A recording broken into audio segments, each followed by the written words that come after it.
ಭಗವಾನ್ ಶ್ರೀಕೃಷ್ಣ ಪರಮಾತ್ಮನಿಗೆ ವಂದಿಸುತ್ತಾ, ಗುರು ಪರಂಪರೆಗೆ ನಮಿಸುತ್ತಾ, ಆದಿಗುರುಗಳಾದ ಶ್ರೀ ಶ್ರೀ ಶಂಕರ ಭಗವತ್ಪಾದರಿಗೆ ನಮಿಸುತ್ತಾ, ಪ್ರಿಯ ಆತ್ಮಬಂಧುಗಳೇ, ನಿಮ್ಮೆಲ್ಲರಿಗೂ ನಮ್ಮ ನಮಸ್ಕಾರಗಳು. ಇವತ್ತು 18ನೇ ಅಧ್ಯಾಯದ ಪ್ರಾರಂಭವನ್ನು ಮಾಡ್ತಾ ಇದ್ದೇವೆ.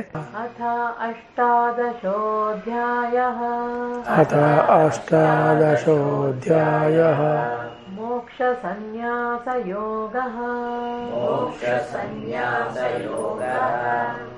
ಅಧ್ಯಾಯ ಸಂಬಂಧ ಓದ್ಬಿಟ್ಟು ಶ್ಲೋಕವನ್ನು ಆಗ್ಬೋದು. ಅಧ್ಯಾಯದ ಸಂಬಂಧ ಇದು ಪೂರ್ತಿ ಶರಣಾಗುವ ಅಧ್ಯಾಯ. ಅಂದರೆ ನನ್ನಲ್ಲಿ ಏನೇನು ನಾನು ಗಳಿಸೀನಿ ಅಂತ ಅಂದ್ಕೊಂಡಿದೆಯೋ ಅದೆಲ್ಲವನ್ನು, ಅಹಂತೆ ಎಲ್ಲವನ್ನು, ಮಮತೆ ಎಲ್ಲವನ್ನು ಬಿಟ್ಟು ಪೂರ್ತಿ ಪರಮಾತ್ಮನೇ ಎಲ್ಲದಕ್ಕೂ ಕಾರಣ, ನಂದೇನೂ ಇಲ್ಲ ಅಂತ ನಿರ್ಣಯವಾಗೋದೇ ಶರಣಾಗತಿ. ಅಂಥದ್ದನ್ನ ನಿರ್ಣಯ ಮಾಡುವಂಥ ಅಧ್ಯಾಯ ಇದು. ಅದಕ್ಕೆ ಡಿ ವಿ ಜಿಯವರು ಇದನ್ನು ಏನಂತ ಕರೀತಾರೆ? ತದೇಕ ಶರಣ. ತದೇಕ, ಏಕ ಒಂದೇ ಇರೋದು ಭಗವಂತ, 28 ಇಲ್ಲ ಅಂತ ನಿರ್ಣಯ ಮಾಡಿ ಹೇಳ್ತಾ ಇದ್ದಾರೆ. ಹೌದಲ್ವಾ? ಇದರಲ್ಲಿ ಕೆಲವು ನಿಗೂಢ ವಿಷಯಗಳಿದೆ, ಅದೇನು ಅಂತ ಹೇಳ್ತೀನಿ. ಇವಾಗ ನಾವು ಶುರು ಮಾಡೋಣ. ಅಧ್ಯಾಯದ ಸಂಬಂಧ. ಗೀತಾಶಾಸ್ತ್ರದ ಅರ್ಥವೆಲ್ಲವನ್ನೂ ಈ ಅಧ್ಯಾಯದಲ್ಲಿ ಉಪಸಂಹಾರ ಮಾಡಿ ವೇದಾರ್ಥವೆಲ್ಲವನ್ನೂ ಹೇಳಬೇಕು ಎಂದು ಈ ಅಧ್ಯಾಯವನ್ನು ಪ್ರಾರಂಭಿಸಿರುತ್ತದೆ. ನೋಡಿದ್ರೆ ಅರ್ಥ ಆಯ್ತಾ? ಈಗ ಎಲ್ಲವನ್ನ, ಇಡೀ ವೇದಾಂತದ ವಿಚಾರ ಎಲ್ಲವನ್ನೂ ಈ ಅಧ್ಯಾಯದಲ್ಲಿ ತಂದಿದೆ, ಸೂಕ್ಷ್ಮವಾಗಿ. ಅದಕ್ಕೆ ನಾವು ಇದನ್ನು ಭಾವಸಂಗಮ ಅಂತ ಕರಿಬೇಕು. ಏನಂತ ಕರಿಬೇಕು? ಇಲ್ಲಿ ನಿಮಗೆ ಏನೇನು ಜ್ಞಾನ ಇದೆ ಎಲ್ಲವೂ ಅರ್ಥವನ್ನು ಕಳೆದುಕೊಂಡು ಭಾವವಾಗಿ ಬಿಡುತ್ತದೆ. ಅದೇನು ಭಾವ ಅಂತ ನೋಡೋಣ. ಹೇಳ್ತಾರೆ ನೋಡಿ. ಏಕೆಂದರೆ ಹಿಂದಿನ ಅಧ್ಯಾಯಗಳಲ್ಲಿ ಹೇಳಿದ ಅರ್ಥವೆಲ್ಲ ಈ ಅಧ್ಯಾಯದಲ್ಲಿರುವುದು ಕಂಡುಬರುತ್ತದೆ. ಅರ್ಜುನನೇನೋ ಸನ್ಯಾಸ, ತ್ಯಾಗ ಶಬ್ದಾರ್ಥಗಳಿಗಿರುವ ವಿಶೇಷವನ್ನು ತಿಳಿದುಕೊಳ್ಳಬೇಕೆಂದೇ ಹೀಗೆಂದನು. ಅವನು ಎಲ್ರಿಗೂ ಸಂಶಯ ಬರೋಕೆ ಅವನಿಗೂ ಬಂದಿದೆ. ಸನ್ಯಾಸ ಅಂದ್ರೇನು, ತ್ಯಾಗ ಅಂದ್ರೇನು, ಎರಡೂ ಒಂದೇನೋ, ಬೇರೆನೋ, ಬೇರೆ ಆಗಿದ್ದು ಹೇಗೆ, ಯಾಕೆ ಬೇರೆ ಎಲ್ಲ ತಿಳ್ಕೋಬೇಕು ಅಂತ. ಸನ್ಯಾಸ ಬೇರೆ ಎರಡಕ್ಕೂ ವ್ಯತ್ಯಾಸ ಏನು ತಿಳ್ಕೋಬೇಕು ಅಂತ ಆಸೆ. ಅದಕ್ಕೆ ಅವನು ಪ್ರಶ್ನೆ ಕೇಳ್ತಾನೆ. ಸನ್ಯಾಸ ತ್ಯಾಗ ಶಬ್ದಗಳ ಅರ್ಥ. ಅರ್ಜುನ ಉವಾಚ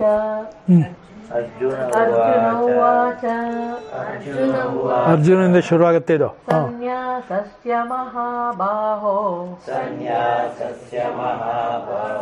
ತತ್ವಮಿಚ್ಛಾಮಿ ವೇದಿತುಂ ತ್ಯಾಗಸ್ಯ ಚ ಹೃಷೀಕೇಶ ಪೃಥಕ್ ಕೇಶಿ ನಿಷೂದನ. ಅರ್ಜುನನು ಇಂತೆಂದನು, ಮಹಾಬಾಹುವೆ, ಋಷಿಕೇಶನೇ, ಕೇಶಿ ನಿಷೂದನನೇ, ಸನ್ಯಾಸದ ಮತ್ತು ತ್ಯಾಗದ ತತ್ವವನ್ನು ಬೇರೆ ಬೇರೆಯಾಗಿ ತಿಳಿಯಬೇಕೆಂದು ಇಚ್ಛಿಸುತ್ತೇನೆ. ಕೇಶಿ ಅಂದರೆ ಕುದುರೆ ರೂಪದಲ್ಲಿ ಬಂದಿರತಕ್ಕಂಥ ಒಬ್ಬ ರಾಕ್ಷಸನನ್ನು ಕೊಂದಿದ್ದರಿಂದ ಕೇಶಿ ಅವನಿಗೆ, ಮತ್ಸೂದನನಿಗೆ ಅಂದರೆ ವಾಸುದೇವನಿಗೆ ಅಂದರೆ ಕೃಷ್ಣನಿಗೆ ಆ ಹೆಸರು ಬಂದಿದೆ. ಸನ್ಯಾಸವೆಂಬ ಶಬ್ದದ ಅರ್ಥದ ಎಂದು ಅಭಿಪ್ರಾಯ. ಎಲೆ ಮಹಾಬಾಹುವೆ, ಅದರ ತತ್ವವನ್ನು, ತತ್ವ ಎಂದರೆ ಅದರ ಭಾವ, ತತ್ವವನ್ನು ಎಂದರೆ ಯಥಾರ್ಥವನ್ನು ಎಂದು ಅಭಿಪ್ರಾಯ. ಭಾವ ಅಂತ ಇದೆಯಲ್ಲ, ಅದನ್ನು ಅಂಡರ್ಲೈನ್ ಮಾಡ್ಕೊಳ್ಳಿ. ಕೊನೆಯವರೆಗೂ ಅದೊಂದೇ ಪದನೇ ಈ ಅಧ್ಯಾಯದಲ್ಲಿರೋದು. ಅದನ್ನು ಅಲ್ಲಿ ಸೇರಿಸ್ಕೋಬೇಕು ನಾವು. ಅಷ್ಟು ಜಾಣತನ ನಮಗಿರ್ಬೇಕು. ಹೌದಲ್ವಾ? ಈಗ ನಿಮಗೆ ಭಗವದ್ಗೀತೆಯಲ್ಲಿ ಬರುವ ಪಾತ್ರಗಳೆಷ್ಟು? ಒಂದೊಂದಾಗಿ ನೋಡೋಣ. ಧೃತರಾಷ್ಟ್ರ, ಸಂಜಯ, ಅರ್ಜುನ, ಕೃಷ್ಣ, 4 ಆಯಿತು.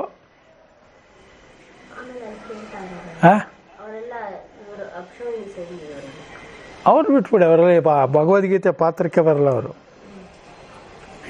ನೋಡಿ, ಒಂದು ನಿಗೂಢ ಪಾತ್ರ ಇದೆ ಇದರೊಳಗಡೆ. ಭಗವಾನ್ ಅನ್ನೋದು ಕೃಷ್ಣಂಗೆ ಹೇಳಿರೋದು ಅಲ್ವಾ? ನಿಗೂಢ ಪಾತ್ರ ಬಂದಿದೆ ಅಂದರೆ ಅರ್ಥ, ಇವರೆಲ್ಲರೂ ಕೇಳುವುದರ ಜೊತೆಗೆ ಬರೆದವ್ರು ಯಾರು? ವ್ಯಾಸರು. ಅವ್ರು ಬರೆದಿದ್ದಾರೆ. ನಿಗೂಢ ಪಾತ್ರ ಯಾವುದು? ಆ ಗಣೇಶನು ಇದು ಭಗವದ್ಗೀತೆ ಕೇಳಿಯಾನೆ. ಗಣೇಶಂಗೊಂದು ಕಂಡೀಷನ್ ಇತ್ತಲ್ಲ, ಏನದು? ಅಲ್ಲ, ಅದು ವ್ಯಾಸರಿಗಿದ್ದಿದ್ದು. ಅಂದರೆ ಆ ಭಗವದ್ಗೀತೆ ಯಾರಿಗೆ ಅರ್ಥ ಆಗಿರುತ್ತೆ? ಅವ್ನು ಬರೆಯೋ ಹಾಗೆ ಇಲ್ವಲ್ಲ. ಅವನು ಅರ್ಥವಾಗಿರೋ ಅಂದರೆ ತನಗೆ ಚೆನ್ನಾಗಿ ವ್ಯಾಸರಂತೆಯೇ ಗುರುತಾಗಿರೋ ವಿಚಾರವನ್ನು ಭಗವದ್ಗೀತೆಯಾಗಿ ಬರೆದಿದ್ದಾನೆ. ಅನುಮಾನ ಇದೆಯಾ ನಿಮಗೆ? ಇದೆಯಾ? ಅಷ್ಟೇ ನಮಗಿವಾಗ ಭಾವ ಬರಬೇಕು. ಅವಾಗೇನಾಗುತ್ತೆ, ಅರ್ಥ ಕಳೆದೋಗುತ್ತೆ. ಏನು ಅರ್ಥ ಇಟ್ಕೊಂಡು ಅವ್ರು ಬರೆದಿದ್ರು ಅದರ ಭಾವವನ್ನು ಗ್ರಹಿಸಿ ಬರೆದಿದ್ದಾನೆ ಗಣೇಶ. ಅರ್ಜುನನ ರಥದ ಮೇಲಿದ್ದ ಬಾವುಟದಲ್ಲಿದ್ದ ಆಂಜನೇಯನೂ ಕೇಳ್ಯಾನೆ ಏನು, ಆದರೆ ಆಂಜನೇಯ ಮಹಾಜ್ಞಾನಿ, ಅವನಿಗೆ ಭಗವದ್ಗೀತೆ ಕೇಳಬೇಕಾದ್ರೆ. ಗಣೇಶಂಗೂ ಏನಿಲ್ಲ, ಅವನಿಗೆಲ್ಲ ಇದೆಲ್ಲ ಗೊತ್ತಿರುತ್ತೆ ಅಂತ ನಾವು ಭಾವಿಸ್ಬೇಕು ಅಲ್ವಾ. ನಮಗೆ ಗೊತ್ತಾದ್ಮೇಲೆ ಗಣೇಶಂಗೆ ಗೊತ್ತಾಗೋದಲ್ಲ. ಅದರಿಂದ ಜೀವನದಲ್ಲಿ ಪ್ರಮುಖವಾಗಿರೋ ಬಿಡುವ, ಕಟ್ಟಿಕೊಳ್ಳುವ, ಕಟ್ಟಿಕೊಂಡಿದ್ದರನ್ನು ಬಿಡುವ ವಿಚಾರ ಏನು ಅನ್ನೋದನ್ನ ಭಗವದ್ಗೀತೆ ಹೇಳುತ್ತೆ, ಕೇಳಿ. ತಿಳಿಯಬೇಕೆಂದು ಅರಿಯಬೇಕೆಂದು ಇಚ್ಛಿಸುತ್ತೇನೆ ಮತ್ತು ತ್ಯಾಗ ಎಂಬ ಶಬ್ದದ ಅರ್ಥದ ಎಂದು ಅಭಿಪ್ರಾಯ. ಋಷಿಕೇಶನೆ, ಪೃಥಕ್ಕಾಗಿ ಒಂದರಿಂದ ಒಂದನ್ನು ವಿಂಗಡಿಸಿ ತಿಳಿಯಲು ಇಚ್ಛಿಸುತ್ತೇನೆ. ಕೇಶಿ ನಿಷೂದನನೆ, ಕೇಶಿ ಎಂಬುವನು ಕುದುರೆಯ ವೇಷದಲ್ಲಿದ್ದ ಒಬ್ಬನೊಬ್ಬ ಅಸುರನು. ಅವನನ್ನು ಭಗವಂತನಾದ ವಾಸುದೇವನು ಕೊಂದನು. ಆದ್ದರಿಂದ ಕೇಶಿ ನಿಷೂದನ ಎಂಬ ಹೆಸರಿನಿಂದ ಅರ್ಜುನನು ಭಗವಂತನನ್ನು ಕರೆದಿರುತ್ತಾನೆ. ಮುಂದಕ್ಕೆ ಸನ್ಯಾಸ, ತ್ಯಾಗ ಎಂಬ ಎರಡು ಶಬ್ದಗಳನ್ನು ಹಿಂದಿನ ಅಧ್ಯಾಯಗಳಲ್ಲಿ ಅಲ್ಲಲ್ಲಿ ಬಳಸಿರುತ್ತದೆ. ಆದರೂ ಅವುಗಳ ಅರ್ಥವನ್ನು ಸ್ಪಷ್ಟಪಡಿಸಿ ಹೇಳಿರುವುದಿಲ್ಲ. ಆದ್ದರಿಂದ ಪ್ರಶ್ನೆಯನ್ನು ಕೇಳಿದ ಅರ್ಜುನನಿಗೆ ಅದನ್ನು ಗೊತ್ತುಪಡಿಸಿ ಹೇಳುವುದಕ್ಕಾಗಿ ಶ್ರೀ ಭಗವಂತನು ಇಂತೆಂದನು.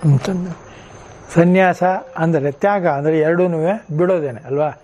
ಸಂಗನ್ಯಾಸ ಇತಿ ಸನ್ಯಾಸ ಅಲ್ವಾ. ತ್ಯಾಗ ಅನಂತರಂ ಶಾಂತಿ, ತ್ಯಾಗ ಮಾಡಿದ್ರೆ ಶಾಂತಿ ಸಿಗಲ್ಲ ಅಂತ ನೀವೆಲ್ಲ ಓದಿದ್ದೀರಿ ಭಗವದ್ಗೀತೆಯಲ್ಲೇ ಅಲ್ವೇ. ಹಾಗಾದ್ರೆ ಅದೆಲ್ಲ ನಿಗೂಢ ಅರ್ಥ ಏನು ಸರಿಯಾದ ಭಾವ ಏನಾಗಾರೆ? ಸನ್ಯಾಸ ಅಂದ್ರೆ ಏನು, ತ್ಯಾಗ ಅಂದ್ರೇನು, ಎರಡೂ ಒಂದೇನೋ ಬೇರೇನೋ ಅಂತ ಅರ್ಜುನಿಗೆ ಸಂಶಯ ಬಂತು. ಈಗ ಭಗವಂತನು ಎರಡನ್ನೂ ಬೇರೆ ಮಾಡಿ ಇರುವ ವ್ಯತ್ಯಾಸವನ್ನು ಹೇಳ್ತಾ ಇದ್ದಾನೆ.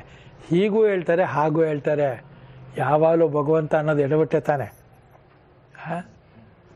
ಭಗವಂತ ಅನ್ನೋದು ಎಡವಟ್ಟ ಏನು?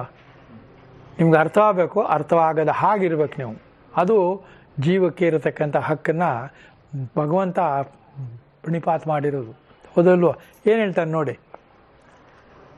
ಶ್ರೀ ಭಗವಾನುವಾಚ ಕಾಮ್ಯಾನಾಂ ಕರ್ಮಣಾಂ ನ್ಯಾಸಂ ಸನ್ಯಾಸಂ ಕವಯೋ ವಿದುಃ ಸರ್ವಕರ್ಮಫಲತ್ಯಾಗಂ ಪ್ರಾಹುಸ್ತ್ಯಾಗಂ ವಿಚಕ್ಷಣಾಃ. ಕರ್ಮನೇ ಬಿಟ್ಬಿಡೋದು ಸನ್ಯಾಸ, ಕರ್ಮ ಮಾಡಿಯೂ ಫಲತ್ಯಾಗ ಮಾಡೋದು ತ್ಯಾಗ. ಯಾವನ್ ಕರ್ಮ ಮಾಡೋದು ಫಲ ಬಿಡ್ತಾನೆ? ಕಷ್ಟ ಅಲ್ವಾ? ಏನದು ಫಾಗಿಂಗ?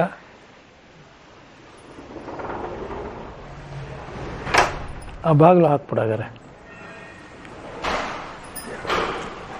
ಸಂಗನ್ಯಾಸ, ಸಂಘವನ್ನು ಬಿಡೋದು ಅಂದರೆ ನಮಗೆ ಈ ಪದಾರ್ಥಗಳ ಮೇಲೆ, ವಿಷಯದ ಮೇಲೆ ಇರತಕ್ಕಂಥ ವಿಷಯಗಳನ್ನು, ಅರ್ಥಗಳನ್ನು ಬಿಡುವುದು.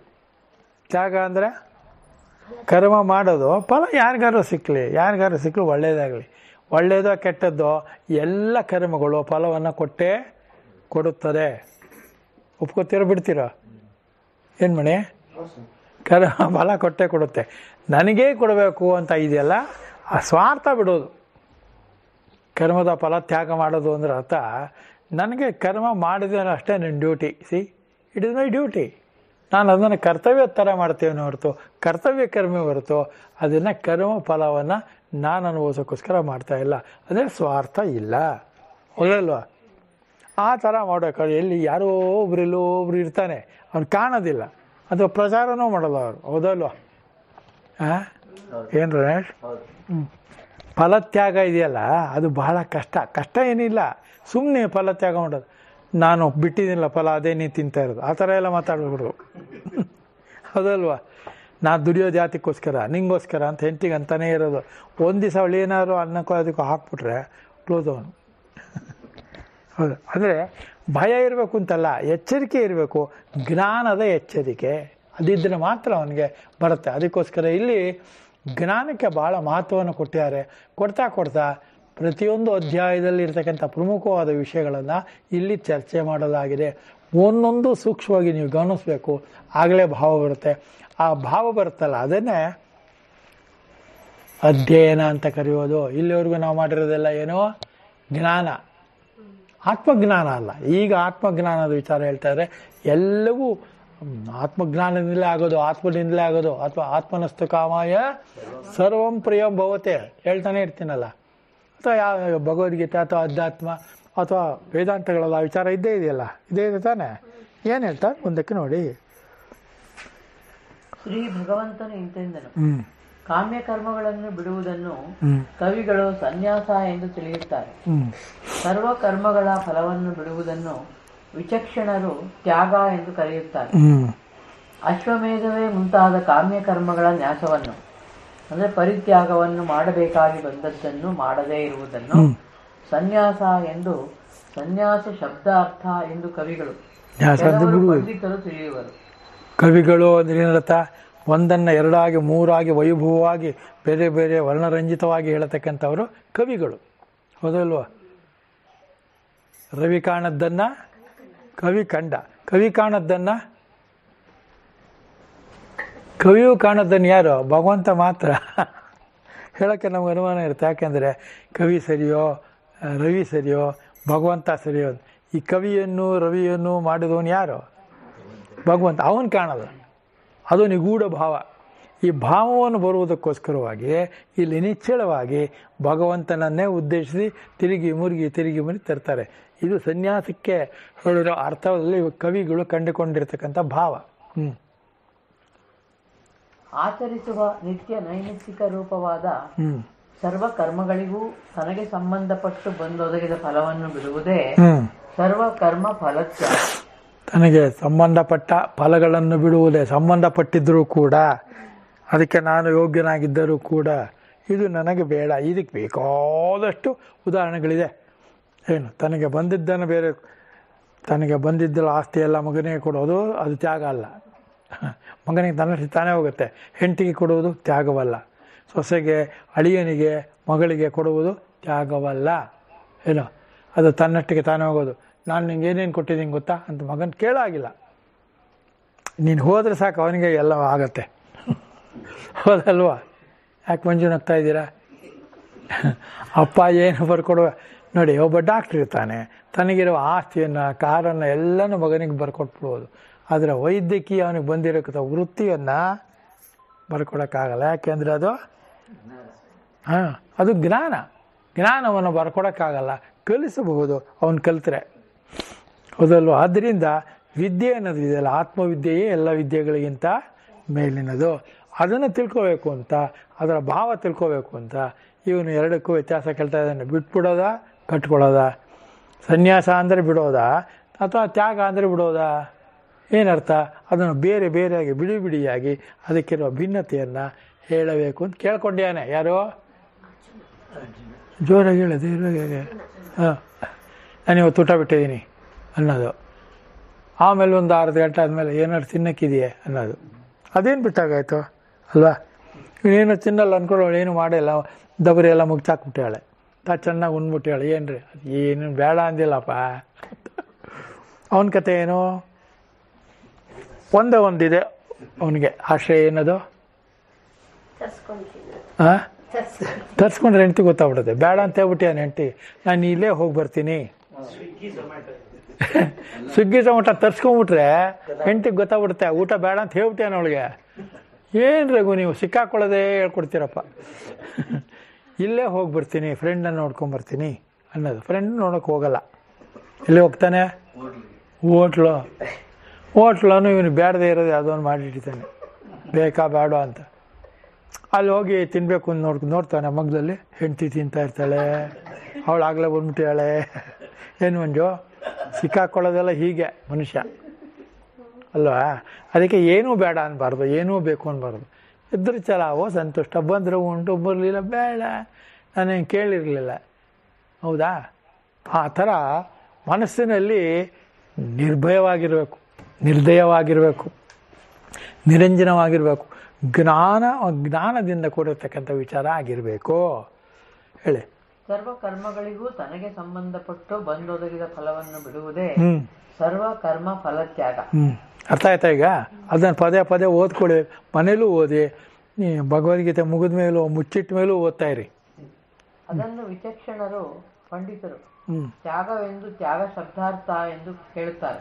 ವಿಚಕ್ಷಣರು ಅಂದರೆ ಕ್ಷಣ, ಚಕ್ಷಣ, ವಿಚಕ್ಷಣ ವಿಶೇಷವಾಗಿ ಹೇಳುವವರು. ಅಂದರೆ ಇದು ಹೀಗಲ್ಲ ಹೀಗೆ ಅಂತ ಹೇಳೋದು. ಹಾಗೆ ತಿಳ್ಕೊಬಾರ್ದು, ನೀನು ಹೀಗೆ ತಿಳ್ಕೊಂಡು ನೀನು ಹಾಗೆ ತಿಳ್ಕೊಂಬಿಟ್ಟೆ, ಹಾಗೆ ತಿಳ್ಕೊಬಾರ್ದು ಅನ್ನೋದು.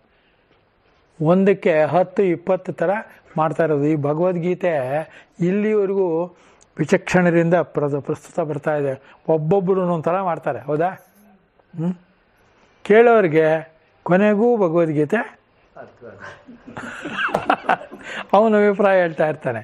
ಅಭಿಪ್ರಾಯವೋ ಅರ್ಥವೋ ಭಾವವೋ ಗೊತ್ತವಲ್ಲ ಅಲ್ವಾ? ಅದರಿಂದ ಭಗವದ್ಗೀತೆ ಭಾವಧಾರೆ ಆಗಬೇಕು, ಅರ್ಥಧಾರೆ ಆಗಬಾರ್ದು. ಹೇಳ್ತಾ ಇರ್ತೀನಿ ಇದ್ದಲ್ವಾ? ನೀವೇ ನೋಡಿ ಏನು ಹೇಳ್ತಾರೆ. ಕಾಮ್ಯಕರ್ಮ ಪರಿತ್ಯಾಗವೆಂದು ಅರ್ಥವೆಂದು ಹೇಳಿದರು, ಅರ್ಥವನ್ನು ಹೇಳಿದರು. ಫಲ ಪರಿತ್ಯಾಗ ಎಂದು ಅರ್ಥವನ್ನು ಹೇಳಿದರು. ಹೇಗೂ ಸನ್ಯಾಸ ತ್ಯಾಗ ಎಂಬ ಮಾತುಗಳಿಗೆ ಬಿಡುವುದು ಎಂಬುದೊಂದೇ ಅರ್ಥವಾಗುವುದೇ ಹೊರತು ಘಟಪಟ ಶಬ್ದಗಳಂತೆ ಬೇರೆ ಬೇರೆ ಅರ್ಥಗಳುಳ್ಳ ಶಬ್ದಗಳಲ್ಲ. ಪದಗಳು ಬೇರೆ ಬೇರೆ ಆಗಿಲ್ಲ, ಒಂದೇ ಪದ ಇದೆ, ಅರ್ಥ ಬೇರೆ ಬೇರೆ ಇರುತ್ತೆ, ಭಾವ ಮಾತ್ರ ಒಂದೇ ಕಾಣುತ್ತೆ. ಏನು ಹೇಳ್ತಾರೆ ನೋಡಿ. ಆಕ್ಷೇಪ. ನಿತ್ಯ ನೈಮಿತ್ತಿಕ ಕರ್ಮಗಳಿಗೆ ಫಲವೇ ಇಲ್ಲವೆಂದು ಹೇಳುತ್ತಾರಲ್ಲ, ಅವುಗಳ ಫಲತ್ಯಾಗ ಎಂಬುದು ಹೇಳಿದ್ದು ಹೇಗೆ? ಇದು ಬಂಜೆಯು ಪುತ್ರ ತ್ಯಾಗವನ್ನು ಮಾಡಬೇಕೆಂದು ಹೇಳಿದಂತಾಗುವುದಿಲ್ಲವೇ? ಮಗು ಇಲ್ಲದವಳು ಮಗುವನ್ನು ತ್ಯಾಗ ಮಾಡುವುದು ಹೇಗೆ, ಬಿಡುವುದು ಹೇಗೆ, ಸನ್ಯಾಸ ಮಾಡುವುದು ಹೇಗೆ ಅಂತ ಪ್ರಶ್ನೆ. ಪರಿಹಾರ. ಇದರಲ್ಲೇನೂ ದೋಷವಿಲ್ಲ. ಏಕೆಂದರೆ ನಿತ್ಯ ಕರ್ಮಗಳಿಗೂ ಫಲ ಉಂಟೆಂದು ಭಗವಂತನ ಅಭಿಪ್ರಾಯವಾಗಿರುತ್ತದೆ. ಹೇಗೆಂದರೆ ಭಗವಂತನು ಅನಿಷ್ಟವೂ ಇಷ್ಟವೂ ಮಿಶ್ರವೂ ಆದ ಕರ್ಮ ಫಲವು ಅತ್ಯಾಗಿಗಳಿಗೆ ಆಗುತ್ತದೆ ಎಂದು ಮುಂದೆ ಹೇಳಿರುತ್ತಾನೆ. ಇಷ್ಟ ಅನಿಷ್ಟ ಮಿಶ್ರ ಮಾತಾಡಿದ್ದೀನ? ಅದು ವಿಚಾರ ಗೊತ್ತಾಗಿದೆ ನಿಮಗೆ? ಆ ಮಿಶ್ರ ಅನ್ನೋದಿದೆಯಲ್ಲ, ನಮ್ಮ ಬದುಕು ನಡುವಿನಲ್ಲಿರೋದು ಸೃಷ್ಟಿ ಸ್ಥಿತಿನಲ್ಲಿ ಇರತಕ್ಕಂಥ ಮುಖ್ಯವಾದ ವಿಚಾರ, ಹೌದಾ? ನಮ್ಮ ಬದುಕು ಜೀವನ ಇರೋದು ಮಿಶ್ರದಲ್ಲೇ.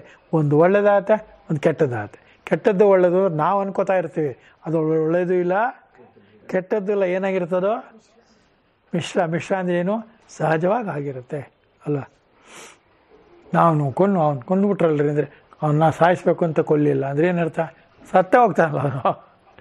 ಅದರಿಂದ ಯಾವುದಕ್ಕೆ ನಾವು ಅರ್ಥವನ್ನು ಕಲ್ಪಿಸ್ತೀವಿ ಅದರಲ್ಲಿ ಒಡಕಿದೆ, ಭಾವದಲ್ಲಿ ಒಡಕಿರೋದಿಲ್ಲ. ಭಾವದಿಂದ ಭಗವಂತ ಅದು ನೋಡಬೇಕು. ಕರ್ಮಗಳಿಗೆ ಮೂರರಲ್ಲಿ ಒಂದು ಬಗೆಯ ಫಲವಿದ್ದೇ ಇರುವುದೆಂದು ಹೇಳಿದಂತೆ ಆಯಿತು ಅಲ್ವಾ? ಮೂರರಲ್ಲಿ ಅಂದರೆ ಇಷ್ಟ ಅನಿಷ್ಟ ಮಿಶ್ರ, ಈ ಮೂರರಲ್ಲಿ ಯಾವ್ದಾದ್ರು ಒಂದು ಫಲನ ಇದ್ದೇ ಇರುತ್ತದೆ ಎಂದು ಭಗವದ್ಗೀತೆಯಲ್ಲಿ ಹೇಳಲಾಗಿದೆ.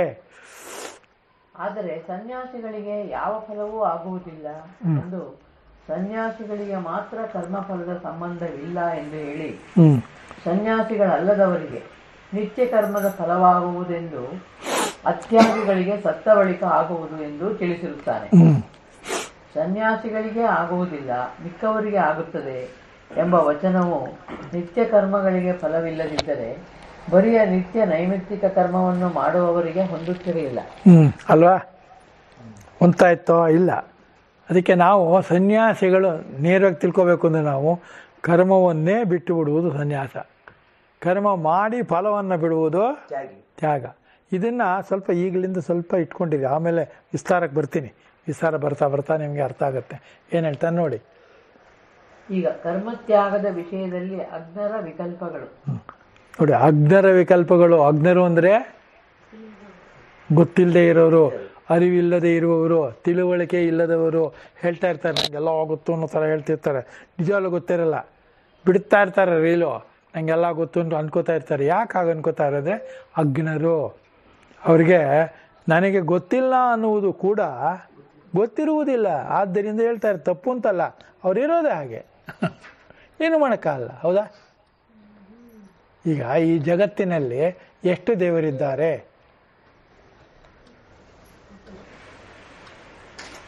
ನಿಮ್ಮನ್ನು ಪ್ರಶ್ನೆ ಕೇಳ್ತೀನಿ ಹೇಳಿ. ಆ? ಭಗವದ್ಗೀತೆ ಬಂದಿದ್ದೀರಾ ಒಬ್ಬನೇ ಇರೋದು ಅಂತ ಹೇಳ್ತೀರಾ. ಇಡೀ ಜಗತ್ತಿನಲ್ಲಿ ಎಷ್ಟು ದೇವರಿದೆ? ಸಿಕ್ಕಾಪಟ್ಟೆ ಇದೆಯಲ್ಲ, ಇದೇ ಇಲ್ವಾ? ಅಂದರೆ ಅರ್ಚನೆಗೆ ನಾವು ಇಟ್ಟುಕೊಂಡಿರುವ ದೇವತೆಗಳು ಕೋಟಿ ಕೋಟಿ ಕೋಟಿ, ಆದರೆ ಇರುವುದು ಒಂದೇ, ಕಾಣುವುದು ಈ ಕೋಟಿ ಕೋಟಿ. ಈ ಥರ ಅರ್ಥ ಮಾಡಬೇಕು, ಹೌದಾ? ಇರುವುದು ಒಂದು, ಕಾಣುವುದು ಅನೇಕ. ಏಕ ಅನೇಕ. ಏಕ ಅನೇಕರಲ್ಲಿ ಇರುವ ವ್ಯತ್ಯಾಸವೇನು? ಏಕವೇ ಅನೇಕವಾಗಿ ನಮಗೆ ಕಂಡುಕೊಳ್ಳುತ್ತದೆ, ಹೌದಾ? ಹಾಗೆ ಕಾಣುತ್ತದೆ ಎಂಬ ಜ್ಞಾನ ಯಾರಿಗೆ ಇದೆ? ಅಜ್ಞರಲ್ಲದವರಿಗೆ ಇದೆ, ಪಂಡಿತರಿಗೆ ಇದೆ, ಜ್ಞಾನಿಗಳಿಗೆ ಇದೆ, ಹೌದಾ? ಆತ್ಮಜ್ಞಾನ ಇರೋರಿಗೆ ಅದು ನಿಧಾನಕ್ಕೆ ಬರುತ್ತೆ, ತನ್ನಡಿ ತಾನೇ ಬರುತ್ತೆ. ಏನು ಹೇಳ್ತಾರೆ ನೋಡಿ. ತ್ಯಾಜ್ಯಂ ದೋಷವದಿತ್ಯೇಕೆ ಕರ್ಮ ಪ್ರಾಹುರ್ಮನೀಷಿಣಃ ಯಜ್ಞದಾನ ತಪಃ ಕರ್ಮ ನ ತ್ಯಾಜ್ಯಮಿತಿ ಚಾಪರೇ. ಯಜ್ಞದಾನ ತಪಕರ್ಮ ನ ತ್ಯಾಜ್ಯಂ ಕಾರ್ಯಮೇವ ತತ್. ಯಜ್ಞದಾನ ತಪಕರ್ಮ ಪಾವನಂ, ಮನುಷ್ಯನ ಭಾಳ ಶುದ್ಧ ಮಾಡುತ್ತೆ ಅಂತ ಹೇಳಿದ್ದಾರೆ. ಶುದ್ಧ ಮಾಡಿ ಯಾರಿಗೆ ಬೇಕು ಶುದ್ಧ ಆಗೋದು? ಅದಲ್ವಾ? ಅಂದರೆ ನಮಗೆ ಕಲುಷಿತ ಮತ್ತೆ ಇರತಕ್ಕಂಥದ್ದು ದೋಷಪೂರಿತ, ದೋಷ ಸಹಿತ, ಇದೆಲ್ಲ ಪದಗಳಿದೆಯಲ್ಲ, ಪದಗಳಷ್ಟೇ. ಆಯಾ ಸಂದರ್ಭಗಳದನ್ನು ಬಳಸಿರ್ತಾರೆ. ನಿಜವಾಗಲೂ ಯಾವುದಕ್ಕೂ ಯಾವುದೇ ನಿರ್ದಿಷ್ಟವಾದ ನಿಮ್ಮನ್ನು ಸುಳಿಗಾಳಿಗೆ ಸಿಕ್ಕಿಸುವ ಯಾವುದೇ ಒಂದು ಉದ್ದೇಶ ಇರುವುದಿಲ್ಲ. ಅದಕ್ಕೆ ಅರ್ಥೈಸೋದಕ್ಕೆ ಹೋಗ್ತಾರೆ. ಅರ್ಥ ಒಂದು ಬಿಟ್ಟು 10 ಆಗುತ್ತೆ, ಅಲ್ಲ? ನಾನು ಸ್ಮಾರ್ಥ, ನಾನು ಮಾಧ್ವರವನು, ನಾನು ಅಹಿಂಗಾರವನು, ನಾನು ಶ್ರೀ ವೈಷ್ಣವ್, ಇದೆಲ್ಲ ಏನಾರು ಅರ್ಥ ಇದೆಯಾ? ಹಾಂ, ಯಾಕಿಲ್ಲ ಅಂತ ಕೇಳ್ತೀನಿ ನಿಮ್ಮನ್ನು. ನೀವೇನು ಹೇಳ್ತೀರಿ? ಉದ್ದು ಕೇಳ್ತಿರಲ್ಲ. ಯಾಕೆ ಹೇಳ್ತಾರೆ ಅಂದರೆ, ಅದು ನಾಮ, ಇದು ವಿಭೂತಿ, ಅದು ಮುದ್ರೆ, ಆದ್ದರಿಂದ ಇಷ್ಟೇ ಅಂದರೆ ಇರ್ತಾ ಅದರ ಕಾರಣದಿಂದ ನೀವು ಭಾಗ ಮಾಡ್ತಿದ್ದೆ ಹೊರತು ವೈಯಕ್ತಿಕವಾಗಿ ಅದಕ್ಕೆ ಯಾವುದೇ ರೀತಿಯಾದ ವ್ಯತ್ಯಾಸವೂ ಇರುವುದಿಲ್ಲ. ಇರುತ್ತಾ? ಮನುಷ್ಯ ಅಂದರೆ ಮನುಷ್ಯನೇ, ಹೌದಾ? ಅವನಿಗೆ ಭಾಷೆ ಅಷ್ಟು ಚೆನ್ನಾಗಿ ಬರುತ್ತೆ, ಭಾಷೆ ಮಾತ್ರ ಡಿಫರೆನ್ಸ್ ಇದೆ. ಅವನಿಗೆ ಭಾಷೆ ಬರುತ್ತೆ, ಇನ್ನೇ ಭಾಷೆ ಬರಲ್ಲ. ಭಾಷೆ ಬರುವ ವ್ಯಕ್ತಿ, ಭಾಷೆ ಬಾರದಿರುವ ವ್ಯಕ್ತಿ, ಅಲ್ವಾ? ಆ ಥರ ಯಾಕೆ ಮಾಡ್ಕೊಳ್ಳಲ್ಲ ಅಂದರೆ ಅಜ್ಞರಾದವರಿಗೆ ಆ ಥರ ಇರುತ್ತೆ. ಹೇಳಿ. ಕರ್ಮವನ್ನು ದೋಷವುಳ್ಳದ್ದೆಂದು ಬಿಡಬೇಕು ಎಂದು ಕೆಲವರು ಮನೀಷಿಗಳು ಹೇಳುತ್ತಾರೆ. ನೋಡಿ, ಕೆಲವರು ಅಂದರು. ಇನ್ನು ಕೆಲವರು ಏನು ಹೇಳ್ತಾರೆ? ಯಜ್ಞದಾನ ತಪಕರ್ಮವು ಬಿಡತಕ್ಕದ್ದಲ್ಲ ಎಂದು ಮತ್ತೆ ಕೆಲವರು ಹೇಳುತ್ತಾರೆ. ಈ ಕೆಲವರು ಇದೆಲ್ಲ ಏನು ವರ್ಗೀಕರಣ. ಕೆಲವರು ಹಾಗೆ ಹೇಳ್ತಾರೆ, ಕೆಲವರು ಹೀಗೆ ಹೇಳ್ತಾರೆ. ಯಾವ್ದು ಸರಿ, ಯಾವುದು ತಪ್ಪು? ಯಾವ್ದು ಸರಿ, ಯಾವ್ದು ತಪ್ಪು? ನಿನಗೆ ಹೊಂದುವುದು ಸರಿ ಅಲ್ವಾ? ನಿನಗೆ ಹೊಂದದೇ ಇರುವುದು, ಯಾರಿಗೂ ಹೊಂದಬಾರದು ಅಂತ ನೀನು ತಿಳಿಯುವುದು ಮೂರ್ಖತನ, ಅಜ್ಞಭಾವ, ಹೌದಲ್ವ? ಈಗ ಅವನಿಗೆ ಮೈಸೂರು ಪಾಕ ಅವನು ತಿನ್ನಲ್ಲ ಅಂದರೆ ಊರವ್ರು ಯಾರು ತಿನ್ನಬಾರ್ದ? ಯಾರು ಬೇಕಾದ್ರೂ ತಿನ್ಬೋದು, ಹೌದಲ್ವ? ತಿನ್ನುವರೆಲ್ಲಿರೋ ಅಜ್ಞರೋ, ಇವನು ಅಜ್ಞನೋ? ತಾನು ತಿನ್ನಬಾರದು ಡಯಾಬಿಟಿಸ್ ಅಂತ ಗೊತ್ತಿದ್ದರೂ ತಿನ್ನುವುದು, ಬೇರೆಯವರು ತಿನ್ನಬಾರದು ಎಂದು ಹೇಳುವುದು ಅಜ್ಞರ ಸಂಕೇತ ಅಲ್ವಾ? ಅಷ್ಟೇ. ತಿಳ್ಕೊಳ್ಳೋಕ್ಕೇನು? ನಮ್ಗೆ ಯಾಕೆ ಮನಸ್ಸು ಸಂಕೋಚ ಆಗುತ್ತೆ? ಮನಸ್ಸಿಗೆ ಕೊತ ಕುದೀತಾ ಇರುತ್ತೆ. ಯಾಕೆ ಕುದಿಯುತ್ತೆ? ರಕ್ತ ಇದೆ, ಕುದಿಯುತ್ತೆ. ರಕ್ತನೇ ಇಲ್ಲದಿದ್ರೆ ಅಲ್ವಾ? ಭಾಳ ಕಷ್ಟ. ಇದು ಅರ್ಥವಾಗೋದು ಕಷ್ಟ. ಅರ್ಥವಾದ ಮೇಲೆ ಅದನ್ನ ಹಾಗೇ ಇಟ್ಕೊಂಡಿರೋದು ಇನ್ನೂ ಕಷ್ಟ. ಯಾವ್ದು ಮಾಡ್ತೀರಾ? ಅರ್ಥ ಮಾಡ್ಕೊಳ್ಳೋಕ್ಕೆ ಹೋಗಬಾರ್ದು. ಭಾವ ಅಲ್ವೇ ಇದು? ಇದಕ್ಕೆ ನೀವು ಅರ್ಥ ಮಾಡ್ಕೊಂಬಿಟ್ರೆ 28 ಅರ್ಥ ಬರುತ್ತೆ, ಹೌದಲ್ವಾ? ಈಗ ಅಕ್ಕಿ ಅಂತೀರಿ. ಅಕ್ಕಿ ದಕ್ಷಿಣ ಭಾರತದ ಕೆಲವು ಊರುಗಳಲ್ಲಿ ಮಾತ್ರ ಉಪಯೋಗಿಸ್ತಾರೆ. ಜೋಳ ಉಪಯೋಗಿಸ್ತಾರೆ, ಹೌದಲ್ವ? ನವಣೆ, ಏನೇನೋ ಇದೆ. ಉತ್ತರ ಭಾರತದಲ್ಲಿ ಅಕ್ಕಿ ಕಡಿಮೆ. ಹಾಗಾದ್ರೆ ಅಕ್ಕಿಗೆ ವ್ಯಾಲ್ಯೂನೇ ಇಲ್ವಾ? ಇದೆ. ಮೊಡ್ಲು ತುಂಬ್ತೀವಿ, ಮಡ್ಲಕ್ಕಿ ಹಾಕ್ತೀವಿ. ಮಡ್ಲಕ್ಕಿ ಏನಾಗ ಮೊಡ್ಲು ಗೋಧಿ ಹಾಕಿ ಯಾಕಾಗಲ್ಲ? ಅದು ನಮ್ಮ ಪದ್ಧತಿ ಅಲ್ಲ. ಪದ್ಧತಿ ಅಂತ ಎಲ್ಲೆಲ್ಲಿ ಬರುತ್ತೆ ಅಲ್ಲೆಲ್ಲ ಮನುಷ್ಯ ಹೇಳುತ್ತಾನೆ. ಅದಕ್ಕೋಸ್ಕರನೇ ಸಂಸಾರಸ್ಥರಿಗೆ ಸಂಪ್ರದಾಯ, ಸನ್ಯಾಸಿಗಳಿಗೆ ಏನು ಸಂಪ್ರದಾಯ? ಹೌದಲ್ವಾ? ಶಂಕರಾಚಾರ್ಯರಿಗೆ ಯಾವ್ದಿತ್ತು ಹಾಗಾರೆ? ಮುದ್ದಾಚಾರ್ಯರಿಗೆ ಯಾವ್ದಿತ್ತು? ರಾಮಾನುಜರಿಗೆ ಯಾವ್ದಿತ್ತು? ಅವರೆಲ್ಲರೂ ಕೂಡ ಸನ್ಯಾಸಿಗಳು. ಹೌದಾ? ಈಗ ರವಿಶಂಕರ್ ಇದ್ದಾರೆ, ಸನ್ಯಾಸಿನ? ಅಲ್ಲ. ಯಾಕಲ್ಲ? ಸನ್ಯಾಸಿ ಭಾವದಲ್ಲಿರೋ ಯೋಗಿ, ಯೋಗ ಭಾವದಲ್ಲಿದ್ದಾರೋ. ಜೊತೆಗೆ ಕಾವಿ ಬಟ್ಟೆ ಹಾಕಲ್ಲ ಅವರು, ಮಠಕ್ಕೆ ಅಂಟ್ಕೊಂಡಿಲ್ಲ, ಎಲ್ಲೆಲ್ಲೋ ಟೂರಿಗಿರು ಹೋಗಿರ್ತಾರೆ. ಹಾಗನ್ಬಿಟ್ರೆ ಮಾತ್ರ ಸನ್ಯಾಸಿನೋ? ನಮಗಾಗಲ್ವಲ್ಲ ಆ ಥರ ಇರೋಕ್ಕೆ. ಅದಕ್ಕೋಸ್ಕರ ನಮಗೇನು ಅವ್ರ ಮೇಲೆ ಸಿಟ್ಟು. ಹೌದಾ? ಆಮೇಲೆ ನಾವು ವೇಷ ಹಾಕ್ಕೊಂಡು ಬೇಕಾದ ಜನ ಇದ್ದಾರೆ. ಈಗೇನು ಎಷ್ಟು ಮಠಗಳಿದೆ ಮಂಜು? ಒಂದು ಮಠ ಖಾಲಿ ಆದರೆ ಹೋಗಿದ್ದು ಬೇಡ ಅನ್ಸುತ್ತೆ. ಇರೋಕ್ಕೋದ್ರೆ ನೀವು ಭಯ ಏನು ಅಂದರೆ ಎಷ್ಟು ಮಾಡ್ರು ನೀವು ಆಗ್ಬಿಟ್ರೆ. ಅದಕ್ಕೇನಂದ್ರೆ ಇಲ್ಲಿರೋದು ಅಲ್ಲೇ ಇರು, ಅವ್ನಿಗೆ 10 ರೂಪಾಯಿ ಕೊಟ್ಬಿಟ್ಟು ಖಾಲಿ ಬಿದ್ದುಬಿಡೋದು ಒಳ್ಳೆಯದು. ಸನ್ಯಾಸ ಭಾವ ಇರಬೇಕು, ತ್ಯಾಗ ಭಾವ ಇರಬೇಕು. ಸಂಸಾರದಲ್ಲಾರು ಇರಿ, ಸನ್ಯಾಸಿನಾರು ಆಗಿ, ಆಸ್ತಿನಾರು ಇರಲಿ, ಕೋಟಿ ಕೋಟಿ ದುಡ್ಡಿದ್ರು ಏನು ಸಮಸ್ಯೆಯೂ ಇಲ್ಲ. ಹೇಳ್ತಾರೆ ನೋಡಿ. ತ್ಯಾಜ್ಯವು ಬಿಡತಕ್ಕದ್ದು, ದೋಷವು ಇದಕ್ಕೆ ಇರುವುದರಿಂದ ದೋಷವತ್ತಾದ. ಅದು ಯಾವುದು ಎಂದರೆ ಕರ್ಮವೆಲ್ಲವೂ ಬಂಧ ಹೇತುವಾಗಿರುವುದರಿಂದ ತ್ಯಾಜ್ಯವು. ಅಲ್ವಾ? ಯಾವುದೇ ಕರ್ಮವು ಅಂದರೆ ಕರ್ಮದಲ್ಲಿರುವ ಫಲತ್ಯಾಗ ಇಲ್ಲದೇ ಇರುವ ಕರ್ಮವು ಯಾವುದಿದೆಯೋ ಅದೆಲ್ಲೋ ಬಂಧವು. ಯಾವುದಕ್ಕೆ ಬಂಧ? ಅಜ್ಞಾನಕ್ಕೆ.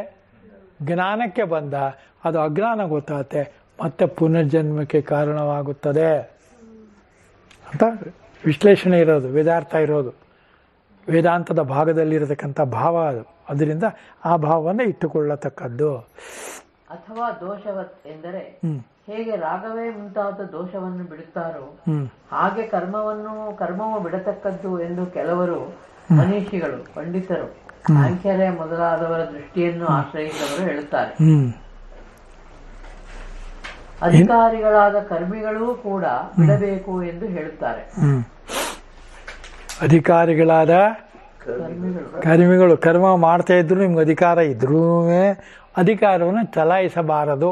ಆಗ ಅದು ತ್ಯಾಗ, ಏನು ಫಲತ್ಯಾಗ ಆಗತ್ತೆ ಅಂತ ಹೇಳ್ತಾ ಇದ್ದಾನೆ. ಕರ್ಮಿಗಳ ವಿಷಯದಲ್ಲಿಯೇ ಯಜ್ಞದಾನ ತಪಕರ್ಮವು ಬಿಡತಕ್ಕದ್ದಲ್ಲ ಎಂದು ಮತ್ತೂ ಕೆಲವರು ಹೇಳುತ್ತಾರೆ. ಇಲ್ಲಿ ಕರ್ಮಿಗಳನ್ನು ಕುರಿತು ಹೇಳುವುದಕ್ಕೆ ಪ್ರಾರಂಭಿಸಿರುತ್ತದೆ. ಅವರನ್ನು ಇಟ್ಟುಕೊಂಡೇ ಈ ವಿಕಲ್ಪಗಳನ್ನು ಹೇಳಿರುತ್ತದೆಯೇ ಹೊರತು ಜ್ಞಾನನಿಷ್ಠರಾಗಿ ಏಷಣಾತ್ರಯವನ್ನು ಬಿಟ್ಟೆದ್ದ ಸನ್ಯಾಸಿಗಳನ್ನು ಇಟ್ಟುಕೊಂಡು ಅಲ್ಲ. ಏಷಣಾತ್ರಯ ಅದು ದೇಹವಾಸನ, ಲೋಕವಾಸನ, ಶಾಸ್ತ್ರವಾಸನ. ಪುತ್ರೇಶನ. ಏಷಣ ಅಂದ್ರೆ ಪುತ್ರೇಷಣ, ವಿತ್ತೇಷಣ ಹೆಂಡತಿ ಮಕ್ಕಳು, ಮತ್ತೆ ವಿತ್ತ ದುಡ್ಡು. ಈ ಮೂರು ಇಡಬಾರ್ದು. ನೀವು ಹೇಳ್ತಾ ಇರೋ ವಾಸನ ಬೇರೆ, ವ್ಯಸನ ತ್ಯಾಗ. ಅದು ಆ ವಾಸನ ಬೇರೆ. ವಾಸನ ಅಂದರೆ ಅಂದರೆ ವಾಸನೆ ಅಂತ, ಸ್ಮೆಲ್ ಅಂತ. ಸ್ಮೆಲ್ ಇರ್ಕೂಡ್ದು ಅಂದರೆ ಈ ಲೋಕಕ್ಕೆ ಸಂಬಂಧಪಟ್ಟಂಥ ವಿಚಾರಗಳಲ್ಲಿ ಮೋಹ ಇರಬಾರ್ದು. ಮೋಹ ಇಲ್ದಿರೆ ವಾಸನೆ ತಾನೇ ಹೋಗ್ತಾ ಇರುತ್ತೆ. ಆಹಾ ಏನು ಹೂವು ಮುಡ್ಕೊಂಡಿದ್ಯಾ ಅಂದರೆ ಅವಳ ಮೇಲೆ ಇವನಿಗೆ ಮನಸ್ಸಾಗಿ ಶುರುವಾಗುತ್ತೆ. ಹೌದಲ್ವ? ಅದರಿಂದ ವಾಸನ ಅಂತ ಅನ್ನೋದು ಬೇರೆ. ಏಷಣಾತ್ರಯ ಅಂದರೆ ವಿತ್ತೇಷಣ, ಪುತ್ರೇಷಣ, ದಾರ ಅಂದರೆ ಹೆಂಡತಿ, ಮತ್ತು ಮೂರು ಯಾವ್ದು? ಮೂರು ಬಿಟ್ಟ ಮೇಲೆ ನೀನು ಬದುಕಿರೋದು ಯಾಕೆ? ಅಲ್ವಾ? ಅಲ್ವ ಮಂಜು? ಮೂರು ಬಿಟ್ಟು ಅನ್ನೋದು ಅದೇನಾ? ಮೂರು ಬಿಟ್ಟವನೇ ಮಾನ ಮುರಿಯೋದೆ ಅದೆಲ್ಲ ಬಿಟ್ಟವನು ಅಂತ ಅರ್ಥ. ಅದು ವ್ಯವಹಾರದ ಪದ, ಅದು ಈ ಅಧ್ಯಾತ್ಮದ ಪದ ಅಲ್ಲ. ಆಮೇಲೆ ಜ್ಞಾನಯೋಗದಿಂದ ಇರುವ ನಿಷ್ಠೆಯನ್ನು ಸಾಂಖ್ಯರಿಗೆ ನಾನು ಹಿಂದೆ ಹೇಳಿರುತ್ತೇನೆ 3ನೇ ಅಧ್ಯಾಯದಲ್ಲಿ ಎಂದು ಕರ್ಮದ ಅಧಿಕಾರದಿಂದ ತೆಗೆದು ಹಾಕಿರುವ ಸಾಂಖ್ಯರಿದಾರಲ್ಲ, ಅವರ ವಿಷಯಕ್ಕೆ ಇಲ್ಲಿ ವಿಚಾರವನ್ನು ಮಾಡುತ್ತಲಿಲ್ಲ. ಸಾಂಖ್ಯರಿಗೆ ಇದನ್ನ ಹೇಳುತ್ತಿಲ್ಲ ಅಂತ ಒಂದೇ ಮಾತು. ಆಮೇಲೆ ಯಾರು ಹೇಳಿದ್ದಾರೆ? ಆಕ್ಷೇಪ. ಕರ್ಮಯೋಗದಿಂದ ಯೋಗಿಗಳಿಗೆ ನಿಷ್ಠೆಯನ್ನು ಹೇಳಿದೆನು ಅಂದ್ರೆ 3ನೇ ಅಧ್ಯಾಯದಲ್ಲಿ ಎಂದು ಕರ್ಮದಲ್ಲಿ ಅಧಿಕೃತರಾದವರಿಗೆ ಹಿಂದೆ ಬೇರೆಯಾಗಿ ನಿಷ್ಠೆಯನ್ನು ಹೇಳಿದ್ದರು. ಈ ಸರ್ವಶಾಸ್ತ್ರಾರ್ಥದ ಉಪಸಂಹಾರವನ್ನು ಮಾಡುವ ಪ್ರಕರಣದಲ್ಲಿ ಅವರನ್ನು ಹೇಗೆ ಮತ್ತೆ ವಿಚಾರ ಮಾಡಿರುತ್ತದೆಯೋ ಹ್ಮ್ ಹಾಗೆಯೇ ಜ್ಞಾನನಿಷ್ಠರಾದ ಸಾಂಖ್ಯರನ್ನೂ ಕುರಿತು ವಿಚಾರ ಮಾಡಬಹುದಲ್ಲ ಅಂತ ಆಕ್ಷೇಪ. ನಿತ್ಯ ಕರ್ಮಗಳು, ನೈಮಿತ್ತಿಕ ಕರ್ಮಗಳು. ಡಿ ವಿ ಜಿಯವರು ಇದನ್ನು ಭಾಳ ವಿಶ್ಲೇಷಣವಾಗಿ ಹೇಳಿದ್ದಾರೆ ಅಲ್ವಾ. ಕಾರಣ ಇಟ್ಕೊಂಡು ಕರ್ಮ ಮಾಡೋದು, ಮತ್ತು ನಿತ್ಯ ಕರ್ಮಗಳು ಅಂದರೆ ಸ್ನಾನ ಗೀನ ಅದು ಇದು ಮಾಡತಕ್ಕಂಥ ದೇವ್ರ ಪೂಜೆ, ಕೈ ಮುಗಿಯೋದು, ಒಳ್ಳೆ ಮಾತಾಡೋದು, ಇದೆಲ್ಲ ನಿತ್ಯ ಕರ್ಮಗಳು. ಇದಕ್ಕೆಲ್ಲ ಏನು ಸ್ವಾರ್ಥ ಏನು ಇರಬೇಕಾಗಿಲ್ಲ. ಎಲ್ಲೇದು ನಡೀತಾ ಇರುತ್ತೆ. ಯಾವ ಹಳ್ಳಿಗೆ ಹೋದು ನೀರು ಬೇಕೆ ಅಂತ ಕೇಳ್ತಾರೆ, ಕೇಳಲ್ವೇ? ಅದೆಲ್ಲ ನಿತ್ಯ ಕರ್ಮಗಳು. ನೈಮಿತ್ತಿಕ ಅಂದರೆ ಒಂದು ಗುರಿ ಇಟ್ಕೊಂಡು ಮಾಡೋದು, ಇದನ್ನೇ ಮಾಡೋದು, ಫಲಹೇತು ಕಾರಣದಿಂದ, ಕಾರಣದಿಂದ ಅದನ್ನು ಮಾಡೋದು. ಇದಕ್ಕೆ ಡಿಫರೆನ್ಸು ಏನಪ್ಪ ಅಂದರೆ ಇದೇ ಅರ್ಥ. ನಿತ್ಯ ಮತ್ತು ನೈಮಿತ್ತಿಕ ಕರ್ಮಗಳನ್ನು ಬಿಡ್ತಾ ಹೋಗೋದು. ಯಾವುದ್ರಿಗೂ ಇನ್ನೊಂದಪ್ಪ ಜ್ಞಾಪಕ ಇಟ್ಕೊಳ್ಳಿ, ಸ್ವಾರ್ಥ ಇರಬಾರ್ದು. ಎಲ್ಲಿ ಸ್ವಾರ್ಥ ಇದೆಯೋ ಅಲ್ಲಿ ಬಂಧನ ಇದೆ. ಎಲ್ಲಿ ನಿಸ್ವಾರ್ಥವಾಗಿರ್ತೀವೋ ಅಲ್ಲಿ ಬಂಧನ ಇರುವುದಿಲ್ಲ. ನಮಗೂ ಇರುವುದಿಲ್ಲ, ಅವ್ರಿಗೂ ಇರೋದಿಲ್ಲ. ಆಪ್ಷನ್ ಇರುತ್ತೆ. ಅಲ್ಲಿ ಆಪ್ಷನ್ ಅಂದರೆ ಆಪ್ಷನ್ನೇ ನೋಡ್ತಾ ಇರಬಾರ್ದು. ಅದು ಬಂದ ಅಟಕಾಯಿಸ್ಕೊಂಡ್ಬಿಡುತ್ತೆ ಅವಾಗ. ಆದ್ದರಿಂದ ನಾವು ಮನುಷ್ಯರಾಗಿರುವಾಗ, ಎಲ್ಲ ಜೀವಿಗಳಿಗಿಂತಲೂ ಶ್ರೇಷ್ಠವಾಗಿರುವಾಗ, ಮುಕ್ತಿಗೆ ಮಾರ್ಗಕ್ಕೆ ತೋರಿಸ್ತಕ್ಕಂಥ ಏಕೈಕ ಜೀವಿ ಅಂದರೆ ಮಾನವ ಜೀವಿ. ಇದಾದ್ಮೇಲೆ ಮುಂದೆ ಏನೂ ಇಲ್ಲವೇ ಇಲ್ಲ. ತಿರ್ಗಾ ಬರ್ಬೋದು, ಇಲ್ಲ ಬಾರದೇ ಇರ್ಬೋದು. ಅದಕ್ಕೋಸ್ಕರ ಭಗವದ್ಗೀತೆ ಇರೋದು. ಇದು ಗಣೇಶ ಭಾವ. ಇಲ್ಲಿಂದ ನೀವು ಭಾವಕ್ಕೆ ಬೆಲೆ ಕೊಡತಕ್ಕದ್ದು. ಪರಿಹಾರ ಆಗದು, ಏಕೆಂದರೆ ಅವರು ಮೋಹದಿಂದ ದುಃಖ ನಿಮಿತ್ತವಾಗಿ ಕರ್ಮತ್ಯಾಗವನ್ನು ಮಾಡುವರೆಂಬುದು ಹೊಂದುವುದಿಲ್ಲ. ನಂಗೆ ದುಃಖ ಆಗ್ತಾ ಇದೆ. ಹೇಳಿ ಹೇಳಿ. ಹೇಗೆಂದರೆ ಕಾಯಕ್ಲೇಶ ನಿಮಿತ್ತವಾದ ದುಃಖವು ತಮ್ಮಲ್ಲಿರುವುದೆಂದು ಸಾಂಖ್ಯರಿಗೆ ತೋರುವುದಿಲ್ಲ. ಏಕೆಂದರೆ ಇಚ್ಛೆಯೇ ಮುಂತಾದವು ಕ್ಷೇತ್ರದ ಧರ್ಮಗಳೇ ಎಂದು ಹಿಂದೆ 13ನೇ ಅಧ್ಯಾಯದಲ್ಲಿ ತೋರಿಸಿಕೊಟ್ಟಿರುತ್ತದೆ. ಕ್ಷೇತ್ರದ ಧರ್ಮ ಅಂದರೆ ದೇಹ ಧರ್ಮ ಅಲ್ವಾ. ದೇಹ ಧರ್ಮ ಅಂದರೆ ದೇಹಿಯ ಧರ್ಮ. ದೇಹ ಅಂದರೆ ಈ ನಾನು ಅಂತ ಅಂತೀನಲ್ಲ, ಅಹಂಕಾರದಿಂದ ಕೂಡಿರ್ತಕ್ಕಂಥ, ಈ ಪ್ರಕೃತಿಯಿಂದ ಕೂಡಿರ್ತಕ್ಕಂಥ ದೇಹವನ್ನು ನಾನು ಅಂತ ಅಂದ್ಕೊಳ್ತೀವಲ್ಲ, ಆ ಅಹಂಕಾರ ಬೇರೆ, ಅಹಂ ಸ್ವಭಾವ ಬೇರೆ. ಆ ಸ್ವಭಾವದಿಂದ ನಾನು ಆತ್ಮನೇ ಸರಿಯೇ ನಿಜ. ಆದರೆ ನನ್ನ ಗುಣ ಇದೆಯಲ್ಲ, ಈ ಗುಣದ ಸ್ವಭಾವದಿಂದ ನನ್ನನ್ನು ನಾನು ಬೇರೆಯವರಿಂದ ಪ್ರತ್ಯೇಕಿಸಿಕೊಂಡಿದ್ದೇನೆ. ನಾನು ಬೇರೆಗಿಂತ ಶ್ರೇಷ್ಠ, ಬೇರೆಗಿಂತ ಕನಿಷ್ಠ ಅಂತ ಯಾಕೆ ಅನ್ಕೋತಾನೆ ಮನುಷ್ಯ? ಏನೋ ಆ ಥರದ್ದು ಕಾಣುತ್ತೆ. ಯಾಕೆ ಕಾಣುತ್ತೆ? ಸ್ಟಡಿ ಮಾಡ್ತಾನೆ ಕಾಣುತ್ತೆ. ಇವಾಗ ನೀವೆಲ್ಲರೂ ನನ್ನ ಗುರು ಅಂತ ಅನ್ಕೋತೀರ, ನನಗೆ ನೀವೆಲ್ಲರೂ ಶಿಷ್ಯರು ಅಂತ ಅನಿಸ್ಬೇಕು ಅಂತ ಅಂದ್ಕೊಂಡು ಅಂತ ಅನ್ಸುತ್ತಲ್ವಾ? ನಂಗೆ ಯಾಕೆ ಅನ್ಸ್ಬೇಕು? ನೀವು ನಾನು ಸಮಾನರು ಅಲ್ವೇ? ಭಗವಂತನ ಅಂಶ, ನಾವೆಲ್ಲರೂ ಒಂದೇ ಅಂಶ ಅಂತ ಅಂತೀವೋ ಇಲ್ವಾ? ಆ ಭಾವ ಗಟ್ಟಿಯಾಗಬೇಕು. ಅದು ಗಟ್ಟಿಯಾಗಬೇಕಾದರೆ ಭಗವದ್ಗೀತೆಯಲ್ಲಿ ಸರಿಯಾಗಿ ಅರ್ಥ ಆಗಬೇಕು. ತ್ಯಾಗ ಮತ್ತು ಸನ್ಯಾಸಕ್ಕೆ ಇರುವ ವ್ಯತ್ಯಾಸವನ್ನು ತಿಳಿದುಕೊಳ್ಳತಕ್ಕದ್ದು. ಇಚ್ಛಾ ದುಃಖಾದಿಗಳೆಲ್ಲವೂ ಕ್ಷೇತ್ರ ಧರ್ಮ ಎಂದು ಅರಿತಿರುವವರಿಗೆ ಮೋಹದಿಂದ ದುಃಖವಾಗಲಾರದು ಎಂಬ ಭಾವ 3ನೇ ಅಧ್ಯಾಯದಲ್ಲಿ. ಅರ್ಥ ಆಯ್ತಾ? ಈಗ ಇನ್ನೂ ಓದಿ ಅದನ್ನ. ಇಚ್ಛಾ ದುಃಖಾದಿಗಳೆಲ್ಲವೂ ಕ್ಷೇತ್ರ ಧರ್ಮ ಎಂದು ಅರಿತಿರುವವರಿಗೆ ಮೋಹದಿಂದ ದುಃಖವಾಗಲಾರದು. ಮೋಹದಿಂದ ದುಃಖವಾಗೋದು ಪ್ರತ್ಯೇಕವಾಗ್ಬಿಡುತ್ತೆ. ಅವಾಗ ಅವನಿಗಿದು ಸಾಮಾನ್ಯವಾಗಿ ಹಾಗೆ ಆಗುತ್ತೆ ಅಲ್ವಾ? ತನ್ನವ್ರನ್ನ ಕಳ್ಕೊಂಡ್ರೆ ಏನೋ ಹಾಗೆ ಆಗತ್ತೆ, ಆಗಲ್ವಾ? ಹಿಂದೆ ಒಂದು ಎಕ್ಸಾಂಪಲ್ ಹೇಳಿದ್ನಲ್ಲ ನಿಮಗೆ, ಯಾವುದು ಜ್ಞಾಪಕ ಇದೆಯಾ? 3 ಜನ ಸ್ನೇಹಿತರಿರ್ತಾರೆ. ಹೇಳಕತ್ತೆ ಬೇಡವಾ? 3 ಜನ ಮಕ್ಕಳಿರ್ತಾರೆ, ಊರಿಗೆ ಹೋಗ್ಲಿಕ್ಕೆ. ಅಲ್ಲ, ಇನ್ನೊಂದು ಬೇರೆ 3 ಜನ ಮಿತ್ರರಿರ್ತಾರೆ. ಅದರೊಳಗಡೆ ಒಬ್ಬ ಸನ್ಯಾಸ ಭಾವ ಇರೋನು, ಇನ್ನೊಬ್ಬ ಸತ್ತೋಗ್ಬಿಡ್ತಾನೆ. ಅವನು ನೋಡೋಕ್ಕೆ ಇವರಿಬ್ಬರು ಹೋಗ್ತಾರೆ. ಆವಾಗ ಈ ಸನ್ಯಾಸ ಆಗಿದ್ದವನು ಈ ಸಾಮಾನ್ಯವಾಗಿರೋನಿಗಿಂತ ಜಾಸ್ತಿ ಒಳಗೆ ಶುರು ಹೋಗ್ಬಿಡ್ತಾನೆ. ಅವಾಗ ಅವನ ಫ್ರೆಂಡ್ ಆಚೆ ಕಡೆ, ಏನೆಯಾ ನೀನು ನೋಡ್ಕೋದೆ ಎಲ್ಲ ಬಿಟ್ಟಿರೋನು, ನಿಂಗೆ ಅಂತ ದುಃಖ, ನೀನು ಯಾಕೆ ಕಳ್ತಾ ಇದ್ದೆ ಅಂತ. ಅಲ್ಲಿರೋ ದುಃಖ ಜಾಸ್ತಿ ಇತ್ತೆಯ, ಅವ್ರದ್ದು ಕಮ್ಮಿ ಆಗಲಿ ಅಂತ ನಾನು ಜಾಸ್ತಿ ಜೋರು ಮಾಡಿದೆ ಅಂತಾನೆ. ಉದ್ದೇಶ ನೋಡಿ ಹೇಗಿದೆ. ಅಂಥದ್ದೆಲ್ಲ ಅಂತೆಲ್ಲ ಇವನೇ ಹೇಳ್ತಾನೆ, ನಾಟಕ ನೀನು ಗೊತ್ತು, ಅಯ್ಯೋ ಮಾಡ್ತೀರಾ, ಅವ್ನು ನಂಬೋದೇ ಇಲ್ಲ. ಅದರಿಂದ ಯಾರನ್ನು ನಂಬಿಸುವುದಕ್ಕೆ ನನಗೆ ಈ ತ್ಯಾಗವೋ ಸನ್ಯಾಸವೋ ಆಗಬಾರ್ದು. ನನಗೆ ಅದರ ನಿಜವಾದ ನಿಗದಿತವಾದ ಅರ್ಥಗರ್ಭಿತವಾಗಿರತಕ್ಕಂಥ ಭಾವ ಗೊತ್ತಿರಬೇಕು ಅನ್ನುವುದು ಮುಖ್ಯ. ಗೊತ್ತಿಲ್ಲದೇ ಇರುವುದು ಅಜ್ಞರು. ಹೌದಾ? ಅದನ್ನು ಹೇಳ್ತಾ ಇದ್ದಾನೆ ಇಲ್ಲಿ. ಆದ್ದರಿಂದ ಅವರು ಕಾಯಕ್ಲೇಶದ ದುಃಖದ ಭಯದಿಂದ ಕರ್ಮವನ್ನು ಬಿಡುವುದಿಲ್ಲ. ಕಾಯಕ್ಲೇಶ ದೇಹಕ್ಕೆ ತೊಂದರೆ ಆಗತ್ತೆ ಅನ್ನೋದು ಕಾರಣದಿಂದ ಕರ್ಮವನ್ನು ಬಿಡೋದಿಲ್ಲ. ಸುಮ್ಮನೆ ಕರ್ಮವನ್ನು ಬಿಡ್ತಾರಷ್ಟೇ, ಅಥವಾ ಕಾಯಕ್ಲೇಶ ಇಲ್ದೇ ಮಾಡ್ತಾರೆ. ಫಲ ತ್ಯಾಗ ಇದೆ ಅದರಿಂದ ಮಾಡ್ತಾರೆ. ಸಂಗನ್ಯಾಸ ಅಂದರೆ ಕರ್ತೃತ್ವ ಭೋಕ್ತೃತ್ವ. ಸಂಘ ಯಾವುದು? ಕರ್ತೃತ್ವ ಭೋಕ್ತೃತ್ವ. ಕರ್ಮದಲ್ಲಿರುವ ಕರ್ತೃತ್ವ ಭೋಕ್ತೃತ್ವವೇ ನನ್ನನ್ನು ಬಂಧಿಸುವುದು. ಕರ್ಮ ಫಲ ಇದೆಲ್ಲ ನಾನೇ ಭೋಗಿಸಬೇಕು ಅನ್ನೋದು ಭೋಕ್ತೃತ್ವ. ನನ್ನ ಬಿಟ್ಟರೆ ಬೇರೆ ಯಾರು ಇದನ್ನು ಮಾಡೋಕ್ಕಾಗದೇ ಇಲ್ಲ, ಬೇರೆಯವ್ರು ಮಾಡೋಕ್ಕಾಗದೇ ಇಲ್ಲ ಅಂತ ಅಂದ್ಕೊಳ್ಳೋದು. ಶಂಕರಾಚಾರ್ಯರಿಂದ ನನ್ನ ತನಕ ಶಂಕರ ಈ ಭಗವದ್ಗೀತೆಗೆ ಎಷ್ಟು ಜನ ಬರೆದಿರ್ಬೋದು ಭಾಷ್ಯ, ಎಷ್ಟು ಜನ ಹೇಳಿರ್ಬೋದು ಅಲ್ವಾ? ಕೋಟಿ ಜನ ಅಲ್ವಾ?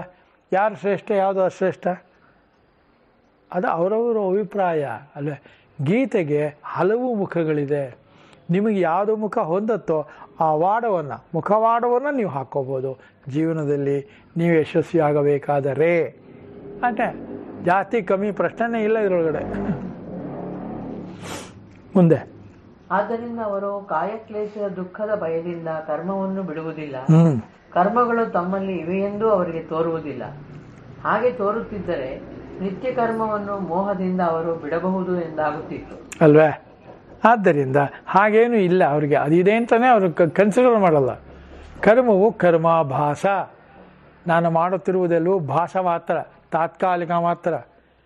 ಆ ಕಾಲದಲ್ಲಿ ಮಾಡಲೇಬೇಕಾದಂಥ ಡ್ಯೂಟಿ ಆಗಿರುವುದು, ಕರ್ತವ್ಯವಾಗಿರುವುದರಿಂದ ಅದನ್ನು ಮಾಡುತ್ತಿದ್ದೇನೆ ಹೊರತು ಬಂಧನದಿಂದ ಹೆದರಿಕೊಂಡು ಮೋಹದಿಂದ ಅಲ್ಲ.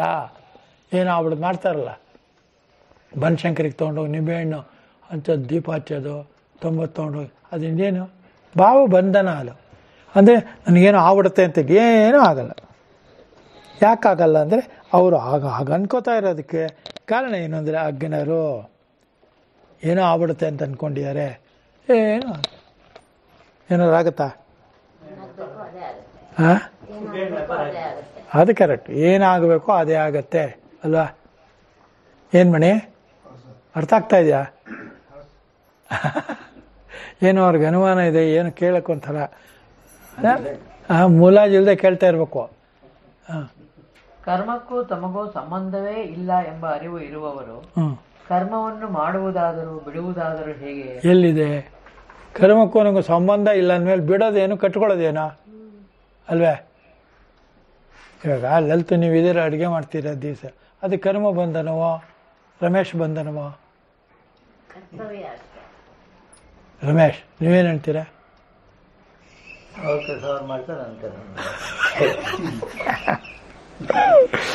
ಅಕಸ್ಮಾತ್ ಅವ್ರು ಇಲ್ಲದೆ ಇದ್ರೆ ನೀವು ಅಡುಗೆ ಮಾಡ್ಕೊಳ್ವಾ?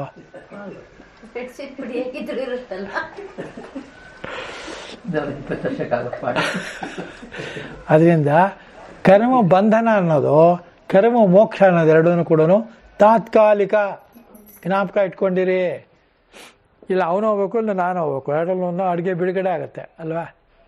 ಸೊ ಬಂಧನ ಮೋಕ್ಷ ಅನ್ನೋದು ನಾನು ನಿಮ್ಗೆ ಹೇಳ್ತಾ ಇದ್ದೀನಿ ನೋಡಿ. ಯಾವುದರಿಂದ ಮೋಕ್ಷನಪ್ಪ? ಇವಾಗ ತಿರ್ಗಿ ಹೇಳ್ತೀನಿ, ಇನ್ನೊಂದು ಸತಿ ಕೊನೆಯಲ್ಲೂ ಹೇಳ್ತೀನಿ. ನಿಮಗೆ ಯಾವುದರಿಂದ ಮೋಕ್ಷ ಬೇಕು? ಯಾವ ಬಂಧನದಿಂದ? ಯಾವ ಕರ್ಮ ಬಂಧನ? ನೋಡಿದ್ರ?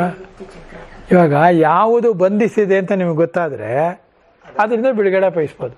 ನಿಮ್ಗೆ ಎರಡ ಇರೋದು ಯಾವ ಬಂಧನ? ಇದಲ್ಲ ಹೆಂಡತಿ ಬಂಧನನ ಹೇಳೋಕ್ಕಾಗಲ್ಲ. ಇಲ್ಲೇ ಇದ್ದಾಳೆ ಅವಳು, ಅದರಿಂದ ಹೇಳೋಕ್ಕಾಗಲ್ಲ. ಅದೇನು ಮಾಡೋದು? ಅದರಿಂದ ನಮಗೆ ಬಂಧನದಿಂದ ಮೋಕ್ಷದಿಂದ ನಾವು ನಿಜವಾಗಲೂ ಬಂಧನದಲ್ಲಿ ಇಲ್ಲ. ಬಂಧನದಲ್ಲಿ ಇದೆ ಅಂತ ಅಂದ್ಕೊಳ್ಳೋದು ಅಜ್ಞರು. ಆದ್ದರಿಂದ ನನಗೆ ಯಾವುದೇ ಮೋಕ್ಷದ ಅವಶ್ಯಕತೆ ಇಲ್ಲ ಅಲ್ವಾ? ಬಂಧನದಲ್ಲಿ ಇರುವವನಿಗೆ ಮೋಕ್ಷ. ನನಗೆ ಯಾವ ಬಂಧನವೂ ಇಲ್ಲ, ಅದರಿಂದ ನನಗೆ ಯಾವ ಮೋಕ್ಷವೂ ಇಲ್ಲ. ಯಾವ ಮೋಕ್ಷವೂ ಇಲ್ಲದಿರುವುದರಿಂದ ನನಗೆ ಬಿಡುಗಡೆ, ಯಾವ ಬಂಧನವೂ ಇಲ್ಲ. ಅದರಿಂದ ಮೋಕ್ಷ ಬಂಧನ ಅನ್ನೋದು ತಾತ್ಕಾಲಿಕವಾಗಿ ನಿಮ್ಮನ್ನು ಪೀಡಿಸ್ತಕ್ಕಂಥ ಭಾವ ಹೊರತು ವಾಸ್ತವವಾಗಿ ಇರುವುದಲ್ಲ. ಅದೊಂದು ಭಾಸ. ಹೌದಾ?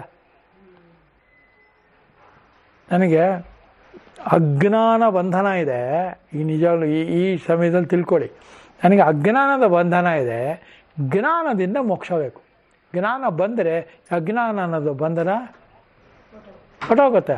ಅದಲ್ವಾ? ಜ್ಞಾನ ಬರಬೇಕಲ್ಲ. ಏನದು? ಅಜ್ಞಾನ ಅನ್ನೋದೇನು? ಇಲ್ಲದಿರುವುದೇ. ಹೇ, ಅಜ್ಞಾನ ಅಂದರೆ ಇಲ್ಲದೇ ಇರುವುದಾ? ಅಲ್ಲಲ್ಲ, ಇಲ್ಲದಿರೋ ಇದೆ ಅಂತ ಅನ್ಕೊಂಡಿರೋದು ಅಜ್ಞಾನ. ಅಲ್ವಾ? ಅದ್ಯಾವುದದು? ಸಂಸಾರವೂ ಇಲ್ಲ ಅಲ್ವಾ? ನಾನು ಅನ್ನುವುದು ಆತ್ಮವೋ ಶರೀರವೋ? ಶರೀರವು ನಾನು ಅಂದುಕೊಂಡು ತಾತ್ಕಾಲಿಕ ಹೊಟ್ಟೋಗುತ್ತೆ. ಅದರಿಂದ ಆತ್ಮವು ಯಾವಾಗಲೂ ಇರುವುದು. ಆತ್ಮಕ್ಕೆ ಬಂಧವೂ ಇಲ್ಲ, ಮೋಕ್ಷವೂ ಇಲ್ಲ, ಜನ್ಮವೂ ಇಲ್ಲ, ಏನೂ ಇಲ್ಲ ಅಲ್ವಾ? ಜನ್ಮ ಮೃತ್ಯು ಜರ ಆತ್ಮಕ್ಕಿದೆಯೋ ಅಂತ ಯಾಕೆ ಗ್ಯಾರಂಟಿ ಇಲ್ಲ ನಿಮಗೆ? ಯಾಕೆ ಅದ್ರ ಗೊತ್ತಿದ್ದೀರಾ? ಯಾತಿಗೆ ಭಯ? ಯಾತಿಗೆ ಭಯ ಅಂದರೆ ನನಗೆ ಒಂದೇ ಒಂದು ಶ್ಲೋಕ ಇದೆ ಅದಕ್ಕೆ. ಏನು? ಪೂರ್ಣಮದಃ ಪೂರ್ಣಮಿದಂ ಪೂರ್ಣಾತ್ ಪೂರ್ಣಮುದಚ್ಯತೆ ಪೂರ್ಣಸ್ಯ ಪೂರ್ಣಮಾದಾಯ ಪೂರ್ಣಮೇವಾವಶಿಷ್ಯತೆ. ಇದು ಚೆನ್ನಾಗಿ ಗಟ್ಟಿ ಮಾಡಿಬಿಡಿ. ಇವಾಗ ಮನೆಗೆ ಹೋಗ್ಬಿಟ್ಟು ಏನು ಮಾಡಿ, ಗಟ್ಟಿ ಮಾಡಿ ಅಂದರೆ ಚೆನ್ನಾಗಿ ಯಾರು ಮುಟ್ಟಕ್ಕಾಗಬಾರ್ದು ಮಾಡಿಬಿಟ್ಟು ಆ ಪಕ್ಕದಲ್ಲಿ ಇಟ್ಟುಬಿಡೋದು. ಗಟ್ಟಿ ಮಾಡ್ಕೊಳ್ಳಿ ಅಂದರೆ ಪೂರ್ತಿ ಭಾವದಲ್ಲಿ ನಿಲ್ಲಿ ಅಂತ ಅರ್ಥ. ಹೇಳಿ.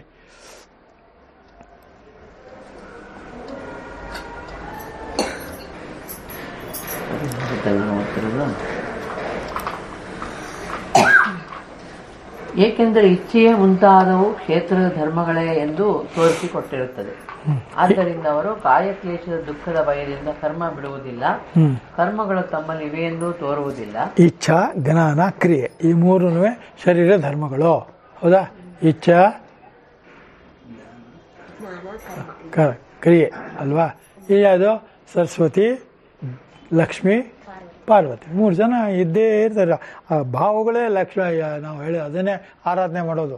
ಆ ಥರ ಬೇರೆ ಯಾರೋ ಎಲ್ಲೋ ಇದ್ದಾರೆ ಅದೆಲ್ಲ ಅರ್ಥ ಅಲ್ವಾ? ಹೇಳಿದ್ದೀನಲ್ಲ ಇದೆಲ್ಲ. ಮುಂದಕ್ಕೆ ಹೋಗಿ. ಹಾಗೆ ತೋರುತ್ತಿದ್ದರೆ ನಿತ್ಯ ಕರ್ಮವನ್ನು ಮೋಹದಿಂದ ಅವರು ಬಿಡಬಹುದೆಂದಾಗುತ್ತಿತ್ತು.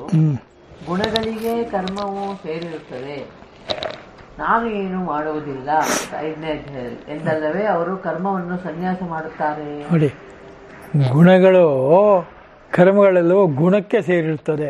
ಗುಣಗಳು ಗುಣಗಳಲ್ಲೂ ವರ್ತಂತೆ ಕರ್ಮ ಅಂತ ಇದೆಯಲ್ವಾ?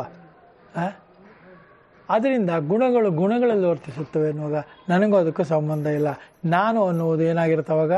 ಆತ್ಮವಾಗಿರುತ್ತದೆ. ಆತ್ಮವಾಗಿರುವ ನನಗೆ ಯಾವುದೇ ಕರ್ಮವೂ ಇಲ್ಲ, ಯಾವುದೇ ಕರ್ಮ ಫಲವೂ ಇಲ್ಲ, ನಿತ್ಯವೂ ಇಲ್ಲ. ನನಗೆ ಸಾವು ಹುಟ್ಟುಗಳಿರುವುದಿಲ್ಲ ಅಲ್ವಾ? ಜನ್ಮ ಮೃತ್ಯು ಜರ ವ್ಯಾಧಿ ದುಃಖ ದೋಷಾನ ದುಃಖ ಕೊಡುತ್ತೆ ಅಂತ ಗೊತ್ತಿರೋದ್ರಿಂದ ನಾನು ಅದು ಯಾವುದ್ರ ಬಗ್ಗೆನೂ ಯೋಚನೆ ಮಾಡಲ್ಲ. ಯಾಕೆ ಅಂದರೆ ನನಗೆ ಜ್ಞಾನ ಬೇಕಾಗಿದೆ, ಆತ್ಮಜ್ಞಾನ ಬೇಕಾಗಿದೆ. ನನ್ನ ಇಲ್ಲ ಅಂತಲ್ಲ ಅರ್ಥ, ಇದೆ, ಅದನ್ನು ಗುರುತಿಸಬೇಕಾಗಿದೆ. ಯಾರೂ ದಡ್ಡರಲ್ಲ, ಯಾರೂ ಅಜ್ಞರಲ್ಲ. ನನ್ನ ದೃಷ್ಟಿಯಲ್ಲಿ, ನನ್ನ ಅಧ್ಯಯನದಲ್ಲಿ ಇರೋದೇನೆಂದರೆ ಎಲ್ಲರೂ ಸಮಾನರು. ಕೆಲವರು ಗೊತ್ತಿದೆ, ಕೆಲವರು ಗೊತ್ತಿಲ್ಲ ಅಷ್ಟೇ. ಹೌದಲ್ವಾ? ಹೇಳಿ. ಸರ್ವಕರ್ಮಗಳನ್ನು ಮನಸ್ಸಿನಿಂದ ಸನ್ಯಾಸ ಮಾಡಿ 5ನೇ ಅಧ್ಯಾಯದಲ್ಲಿ ಮುಂತಾದ ಶ್ಲೋಕಗಳಲ್ಲಿ ತತ್ವಜ್ಞಾನಿಯು ಸನ್ಯಾಸ ಮಾಡುವ ಬಗೆಯನ್ನು ಹೇಳಿರುತ್ತದೆ ಅಲ್ಲವೇ? ತನಗೆ ಯಾವ ಕರ್ಮದ ಸಂಬಂಧವೂ ಇಲ್ಲವೆಂಬ ಜ್ಞಾನವನ್ನು ಅನುಭವ ಪೂರ್ವಕವಾಗಿ ಪಡೆದುಕೊಳ್ಳುವುದೇ ಈ ಸನ್ಯಾಸದ ಪ್ರಕಾರವು. ಅನುಭವ ಅನ್ನೋದು ಅನುಭಾವ, ಭಾವ ಇದೆಯಲ್ಲ, ಆ ಭಾವನ ಸೇರಿಸ್ಕೊಂಡ್ರೆ ಅನುಭವ ಆಗುತ್ತದೆ ಅಲ್ವಾ? ಅದಕ್ಕೋಸ್ಕರ ಗಣೇಶ ಅಂತ ಹೇಳಿದ್ದು. ಗಣೇಶ ಎಲ್ಲವನ್ನು ತಿಳ್ಕೊಂಡು ಆಮೇಲೆ ಬರೆದ. ಅದನ್ನ ತಿಳ್ಕೊಂಡು ಅವನು ಬರೆದಿರೋದ್ರಿಂದ, ಅದನ್ನು ವ್ಯಾಸರು ಒಪ್ಪಿಕೊಂಡಿರುವುದರಿಂದ ನಮ್ಮ ಅಭಿಪ್ರಾಯ ಏನೂ ಅದಕ್ಕೆ ಅವಶ್ಯಕತೆ ಇರುವುದಿಲ್ಲ. ಹೌದಾ? ವಿದ್ಯಾಗಣಪತಿ ಯಾವ ವಿದ್ಯಾಗಣಪತಿ? ನಮ್ಮದು ಅಕಾಡೆಮಿಕ ಅಲ್ಲ, ಆತ್ಮವಿದ್ಯಾಗಣಪತಿ. ಹೌದಾ ಅಲ್ವಾ? ಹೀಗೆ ನೀವು ಯೋಚನೆ ಮಾಡ್ತಾ ನಿಮ್ಮ ಎಲ್ಲಿಗೋ ಹೊಟ್ಟೋಗ್ತೀರ, ಇಲ್ಲೇ ಇರ್ತೀರಾ. ಭಾವ ಎಲ್ಲೋ ಇರುತ್ತೆ. ಹೌದಾ? ಅದರಿಂದ ಇದು ಕೊಟ್ಟರೆ ಹೀಗಾಗುತ್ತೆ, ಅದು ಕೊಟ್ಟರೆ ಇದಾಗುತ್ತೆ, ಮೊದಲು ತುಂಬ ಇದಾಗುತ್ತೆ. ಬಳೆ ಸುಮ್ಮನೆ ಬಳೆ ಕೊಡೋದು, ಚಿಕ್ಕ ಬಳೆ ಇಡೋದು, ಅದೇನೇನೋ ಮಾಡ್ತಿರಲ್ಲಪ್ಪ. ಅದರ ನೋಡಿ ಬೇಕಾಷ್ಟು ನೋಡಿದ್ದೀನಿ ನಾನು. ನೋಡಿಲ್ವಾ? ಬಿಚ್ಚೋಲೆ, ಸೋಬಲಕ್ಕಿ ಜೊತೆಗೆ ಏನೇನು ಇಡ್ತಿರಲ್ಲಪ್ಪ. ಇಷ್ಟು ಉಂಡಿಗಿರೋದು. ಹಿಂದಿನ ಕಾಲದಲ್ಲಂತೂ ಭಾಳ ಕರಿ ಬಳೆ ಇಡೋದು, ಬಿಳಿ ಬಳೆ ಇಡಬಾರ್ದು, ಏನೇನೋ ಅದೆಲ್ಲ ನೋಡಿದ್ರೆ ಈ ಸಂಪ್ರದಾಯವೇ ಜಾಸ್ತಿ ಆಗ್ಬಿಟ್ಟು ಇವ್ರಿಗೆ ಶ್ರುತಿ ಮರ್ತೇ ಹೋಗುತ್ತೆ. ಯಾಕೆ ಹೋಗುತ್ತೆ ಅಂದರೆ ಶ್ರುತಿ ಯಾರು ಹೇಳ್ಕೊಟ್ಟೇ ಇಲ್ಲ. ಹಿಂದಿನ ಕಾಲದಲ್ಲಿ ಸಮಸ್ಯೆ ಏನು ಅಂದರೆ ಹೆಂಗಸರಿಗೆ ವಿದ್ಯೆ ಇರಲಿಲ್ಲ, ಸಾಮಾನ್ಯ ಜ್ಞಾನವೂ ಇರಲಿಲ್ಲ ಇನ್ನೋರಿಗೆ. ನಮ್ಮಮ್ಮ ಓದೇ ಇರಲಿಲ್ಲ. ಅವನಿಗೆ ಎಷ್ಟೋ ವಿಚಾರ ಗೊತ್ತಿತ್ತು, ಆದರೆ ಅವಳಿಗೆ ಗೊತ್ತಿರೋ ಯಾವ ವಿಚಾರ ನಾನು ಒಪ್ಪುವಂತಿರಲಿಲ್ಲ. ಇತ್ತು ಬರೋನು ನೋಡೋರು, ಮನೆ ಸಂಸಾರ ನಡೆಸೋದು, ಮಕ್ಕಳನ್ನ ಸಾಕೋದು, ಇದೆಲ್ಲ ಇತ್ತು. ಆಮೇಲೆ ಬರ್ತಾ ಬರ್ತಾ ಹೆಂಗಸರೆಲ್ಲ ಓದ್ಬಿಟ್ರು, ಗಂಡಸರೆಲ್ಲರನ್ನೂ ಮನೆ ಕೆಲಸಕ್ಕೆ ಹಾಕ್ಬಿಟ್ರು ಅಲ್ವಾ? ಮನೇನಾದ್ರು ಕೆಲಸ ಮಾಡ್ತೀರಾ? ಹೂನಿಲ್ಲ ಹೂನೆ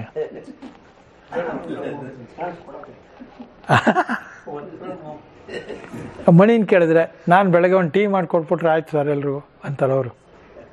ನಂಗೆ ಹೇಳ್ಯಾರ ಅವರು, ಟೀ ಒಂದು ಚೆನ್ನಾಗಿ ಮಾಡ್ತೀನಿ. ಅವ್ರ ಮನೆಯವ್ರನ್ನ ಕೇಳ್ಬೇಕು, ಇವ್ರು ಏನಾದ್ರು ಮಾಡ್ತಾರೇನ್ರಿ ಅಂತ ಅಂತಾರೆ. ಯಾಕೆಂದರೆ ಒಬ್ಬರ ಆಬ್ಸೆನ್ಸಲ್ಲಿ ಒಬ್ಬರು ಹೇಳೋದು ನಿರೂಪಣೆ ಬೇರೆ ಇರುತ್ತೆ, ಅವರೆದುರಿಗೆ ಹೇಳೋದೇ ಏನು ಬೇಕಾದ್ರೂ ಅದು ಅಲ್ಲ, ಹೇಳೋದು ಅದನ್ನ ಅಷ್ಟೇ. ಈ ಥರ ಇರ್ತಾರೆ ಅಲ್ಲೇನ್ರಿ ಓದಿ.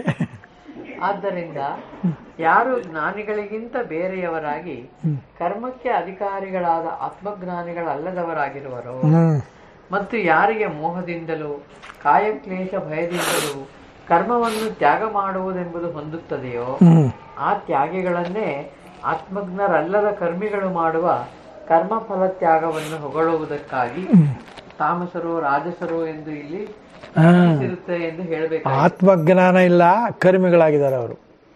ಆತ್ಮಜ್ಞಾನ ಬರುತ್ತೆ ಇವತ್ತಲ್ಲ ನಾಳೆ ಅಲ್ವ ರಮೇಶ್? ರಮೇಶ್ ಯಾಕೆ ಹೋಗಿಲ್ಲ ನೀವು? ನಿಮ್ಗೆ ಆತ್ಮಜ್ಞಾನ ಬಂದ್ಬಿಟ್ಟಿದೆ ಕಾಣುತ್ತೆ. ಹೇಳಿ ಆಮೇಲೆ. ಏಕೆಂದರೆ ಎಲ್ಲಾ ಕರ್ಮಗಳನ್ನು ಪರಿತ್ಯಾಗ ಮಾಡುವ ಅಂದ್ರೆ 12ನೇ ಅಧ್ಯಾಯದಲ್ಲಿ ಸಾಧ್ಯವೇ ಇಲ್ಲ ಎಂದು ಮೌನಿಯು ಏನು ಸಿಕ್ಕರೂ ಅಷ್ಟರಿಂದಲೇ ತೃಪ್ತನಾಗಿ ಅನಿಕೇತನಾಗಿ ಸ್ಥಿರಮತಿಯಾಗಿ, ಇದೆಲ್ಲ 12ನೇ ಅಧ್ಯಾಯ ಇದೆ. ಎದೃಚ್ಛ ಲಾಭೋ ಸಂತುಷ್ಟ, ಏನು ಸಿಗತ್ತೋ ಅದ್ರಲ್ಲಿ ಸಂತೃಪ್ತವಾಗಿದ್ದಾನೆ, ಆ ಥರದವನು ಇರ್ತಾನೆ. ಅವನು ಕರ್ಮಿಯೋ ತ್ಯಾಗಿಯೋ ಸನ್ಯಾಸಿಯೋ ಏನಾಗಿದ್ದಾನೆ ಅವನು? ಏನಿಲ್ಲ, ಸಹಜವಾಗಿದ್ದಾನೆ ಅವನು ಅಂತ. ಸಹಜವಾಗಿರುವುದೇ ನಮ್ಗೆ ಯಾವಾಗಲೂ ಕೂಡ ಪೂರ್ಣ ಪ್ರಮಾಣದ ಜ್ಞಾನವನ್ನು ತಂದುಕೊಡುವುದಕ್ಕೆ ದಾರಿಯಾಗುತ್ತದೆ, ಹೌದಲ್ವ? ಅದರಿಂದ ನಮಗೆ ಪರಮಾತ್ಮ ಸಿಗಲ್ಲ. ನೀವು ಎಲ್ಲ ಕಡೆನೂ ಇರೋನು ಸಿಗೋದೆಂಥದ್ದು, ಆ ಥರ ಅರ್ಥ ಮಾಡ್ಕೊಳ್ಳೋ ಸ್ಟೇಜಿಗೆ ಬರೋ ಹೊತ್ತಿಗೆ ನಿಮಗೆ ಪರಿಪೂರ್ಣ ಜ್ಞಾನ ಬಂದಿರುತ್ತದೆ. ಮುಂದಕ್ಕೆ ಪರಮಾರ್ಥ ಸನ್ಯಾಸಿಗೆ ವಿಶೇಷಣವನ್ನು ಕೊಟ್ಟಿರುತ್ತದೆ. ಗುಣಾತೀತ ಲಕ್ಷಣದಲ್ಲಿಯೂ 14ನೇ ಅಧ್ಯಾಯದಲ್ಲಿ ಪರಮಾರ್ಥ ಸನ್ಯಾಸಿಯನ್ನು ಸವಿಶೇಷಣವಾಗಿ ತಿಳಿಸಿದೆ.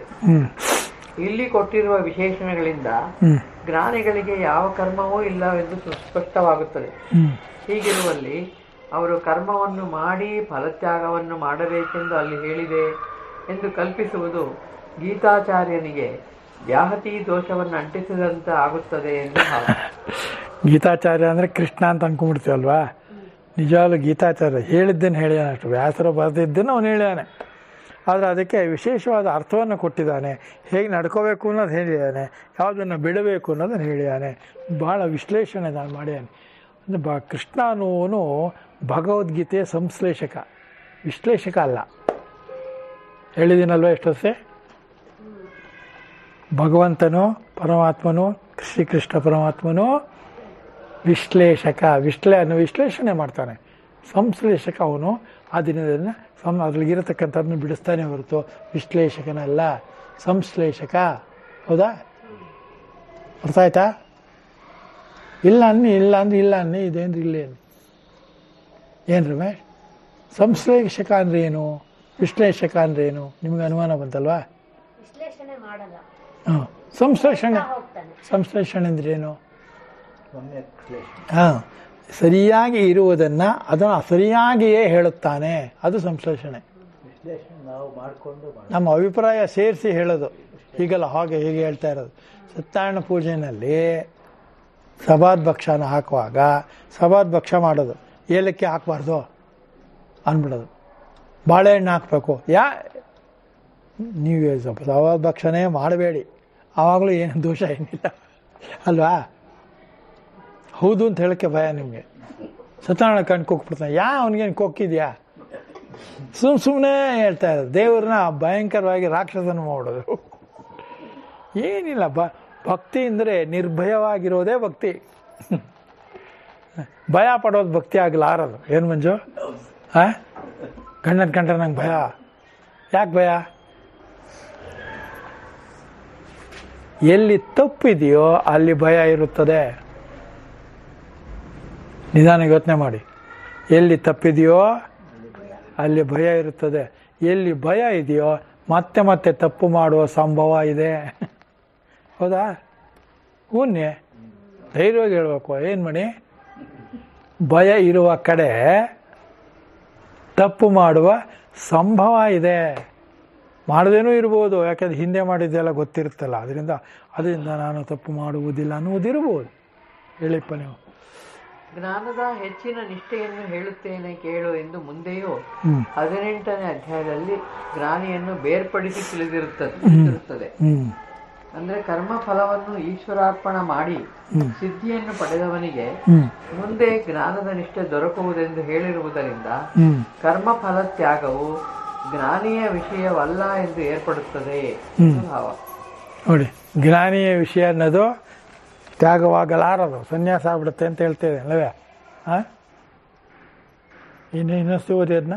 ಕರ್ಮ ಫಲವನ್ನು ಈಶ್ವರಾರ್ಪಣ ಮಾಡಿ ಸಿದ್ಧಿಯನ್ನು ಪಡೆದವನಿಗೆ ಮುಂದೆ ಜ್ಞಾನದ ನಿಷ್ಠೆಯು ದೊರಕುವುದೆಂದು ಹೇಳಿರುವುದರಿಂದ ಕರ್ಮ ಫಲತ್ಯಾಗವು ಜ್ಞಾನಿಯ ವಿಷಯವಲ್ಲ ಎಂದು ಏರ್ಪಡುತ್ತದೆ ಎಂದು ಭಾವ. ಸ್ಥಿತಪ್ರಜ್ಞನ ಭಾವ ಅದು ಅಲ್ವಾ? ಸ್ಥಿತಪ್ರಜ್ಞನಿಗೆ ಏನು ದೊರಕಿದ್ರೆ ಏನು, ಅವನಿಗೇನಾಗಬೇಕಾಗಿದೆ? ಹೌದಲ್ವಾ? ಅವನಿಗೆ ಪ್ರಜ್ಞೆ ಸ್ಥಿತವಾಗಿದೆ. ಅವನು ಒಳ್ಳೆಯದು ಕೆಟ್ಟದ್ದು, ಅವನ ಕರ್ಮಿ ಆ ಥರ ಎಲ್ಲ ಏನೂ ಇರೋದಿಲ್ಲ. ಯಾವುದರ ವಿಚಾರದಲ್ಲೂ ಅವನಿಗೆ ವಿಶ್ಲೇಷಣೆ ಏನೂ ಇರೋದಿಲ್ಲ, ಸಂಶ್ಲೇಷಣೆ ಇರುತ್ತೆ, ಯಥಾರ್ಥ ಜ್ಞಾನ ಇರುತ್ತೆ. ಆದ್ದರಿಂದ ಜ್ಞಾನನಿಷ್ಠರಾದ ಸನ್ಯಾಸಿಗಳನ್ನು ಈ ಪ್ರಕರಣದಲ್ಲಿ ಹೇಳಬೇಕೆಂದು ಹೊರಟಿಲ್ಲ. ಬರಿಯ ಕರ್ಮ ಫಲತ್ಯಾಗವನ್ನೇ ತಾಮಸವೇ ಮುಂತಾದದ್ದಕ್ಕೆ ಹೋಲಿಸಿ ಸಾತ್ವಿಕವಾಗಿರುವುದೆಂಬ ಕಾರಣದಿಂದ ಸನ್ಯಾಸವೆಂದು ಗೌಣ ವೃತ್ತಿಯಿಂದ ಕರೆದಿದೆಯೇ ಹೊರತು ಮುಖ್ಯವಾದ ಸರ್ವ ಕರ್ಮ ಸನ್ಯಾಸವನ್ನಲ್ಲ. ಇದು ಗೌಣ, ಇದು ಮುಖ್ಯವಾಗಿರ್ತಕ್ಕಂಥದ್ದಲ್ಲ ಅನ್ನೋದನ್ನ ತಿಳಿಸೋದಕ್ಕೆ ಹೇಳಲಾಗಿದೆ. ಸಾಕಾಯ್ವತ್ಗೆ ಇನ್ನೊಂಚೂರಿದೆ, ಹೌದೇ? ಭಾಷ್ಯಾರ್ಥ. ಆಕ್ಷೇಪ: ಸರ್ವಕರ್ಮಗಳನ್ನು ಸನ್ಯಾಸ ಮಾಡುವುದು ಆಗುವ ಹಾಗಿಲ್ಲ ಎಂಬುದಕ್ಕೆ ದೇಹಧಾರಿಯಾದವನು ಕರ್ಮಗಳನ್ನೆಲ್ಲ ಬಿಡುವುದು ಆಗಲಾರದಲ್ಲವೇ ಎಂದು ಹೇತುವನ್ನು ಹೇಳಿರುವುದರಿಂದ ಇಲ್ಲಿ ಸನ್ಯಾಸವೆಂದು ಕರೆದಿರುವುದು ಮುಖ್ಯ ಸನ್ಯಾಸವನ್ನೇ ಎನ್ನಬೇಕಲ್ಲವೇ? ಸನ್ಯಾಸಿಯಾಗಿದ್ದರೂ ಕೊನೆಯವರೆಗೂ ದೇಹ ಇರುವುದಿಲ್ಲವೇ? ಇರುತ್ತೆ ಇಲ್ವಾ? ಸನ್ಯಾಸಿ ಆದರೂ ದೇಹ ಇರುತ್ತೆ, ಸಂಸಾರಿ ಆದರೂ ದೇಹ ಇರುತ್ತೆ. ಆದರೆ ದೇಹದ ಮೇಲಿನ ಮೋಹದಿಂದ ಉಂಟಾಗಿರುವ ಅಜ್ಞಾನದಿಂದ ಉಂಟಾಗಿರುವ ತಪ್ಪು ತಿಳುವಳಿಕೆ ಇದ್ದೇ ಇರುತ್ತದೆ. ಅದರಿಂದ ನಮಗೇನೆಂದರೆ ಎಲ್ಲರನ್ನೂ ನನ್ನಂತೆ ನೋಡುವುದು ಅಲ್ಲ, ತನ್ನಂತೆ ಇತರರ ಬಗೆದೊಡೆ ಕೈಲಾಸ. ಅದು ಹೇಳಬೇಕಷ್ಟೇ ಹೇಳಿದ್ದಾರೆ ನೀವೇನೆ ಅಲ್ವಾ? ಅದು ಯಾಕದು ನಮಗಿದೆ? ಯಾಕೆಂದರೆ ನಮಗೆ ಸರ್ವಜ್ಞನ ಪದ ಹೇಳ್ತೀವಿ, ಅದು ನಮ್ಮ ವಿಚಾರಕ್ಕೆ ಬಂದಾಗ ನಾವು ಬೇರೆ ಥರ. ಏನು ಬೇರೆ ಥರ ಸುಡುಗಾಡ? ಅದು ಹೇಳ್ತಾರೆ. ಪರಿಹಾರ ಕೂಡದು, ಏಕೆಂದರೆ ಈ ಹೇತು ವಚನವು ಹೊಗಳುವುದಕ್ಕಾಗಿ ಬಂದಿದೆ. ಹೇಗೆ ತ್ಯಾಗದ ಅನಂತರವೇ ಶಾಂತಿ ಎಂದು 12ನೇ ಅಧ್ಯಾಯದಲ್ಲಿ ಹೇಳಿದೆಯೋ ಎಂಬುದು ಹಿಂದೆ ಹೇಳಿರುವ ಅನೇಕ ಪಕ್ಷಗಳನ್ನು ಆಚರಿಸುವುದಕ್ಕೆ ಅಸಮರ್ಥನಾದ ಅಗ್ನನಾದ ಅರ್ಜುನನಿಗೆ ಉಪದೇಶಿಸಿದ್ದಾದ್ದರಿಂದ ಕರ್ಮ ಫಲವನ್ನು ತ್ಯಾಗ ಮಾಡುವುದನ್ನು ಹೊಗಳುವುದಕ್ಕೆ ಬಂದಿರುತ್ತದೆ ನಿಶ್ಚಯವಾಗುವುದು. ಅರ್ಜುನನ್ನ ಅಜ್ಞಾನ ಕರೆದಿದ್ದಾನೆ, ಅವನು ಅಜ್ಞಾನ ಕರೆದಿದ್ದಾನೆ ಲೆಕ್ಕ ಹಾಕಿ. ಅರ್ಜುನನೇ ಹಾಕರದ ಮೇಲೆ ನಾವು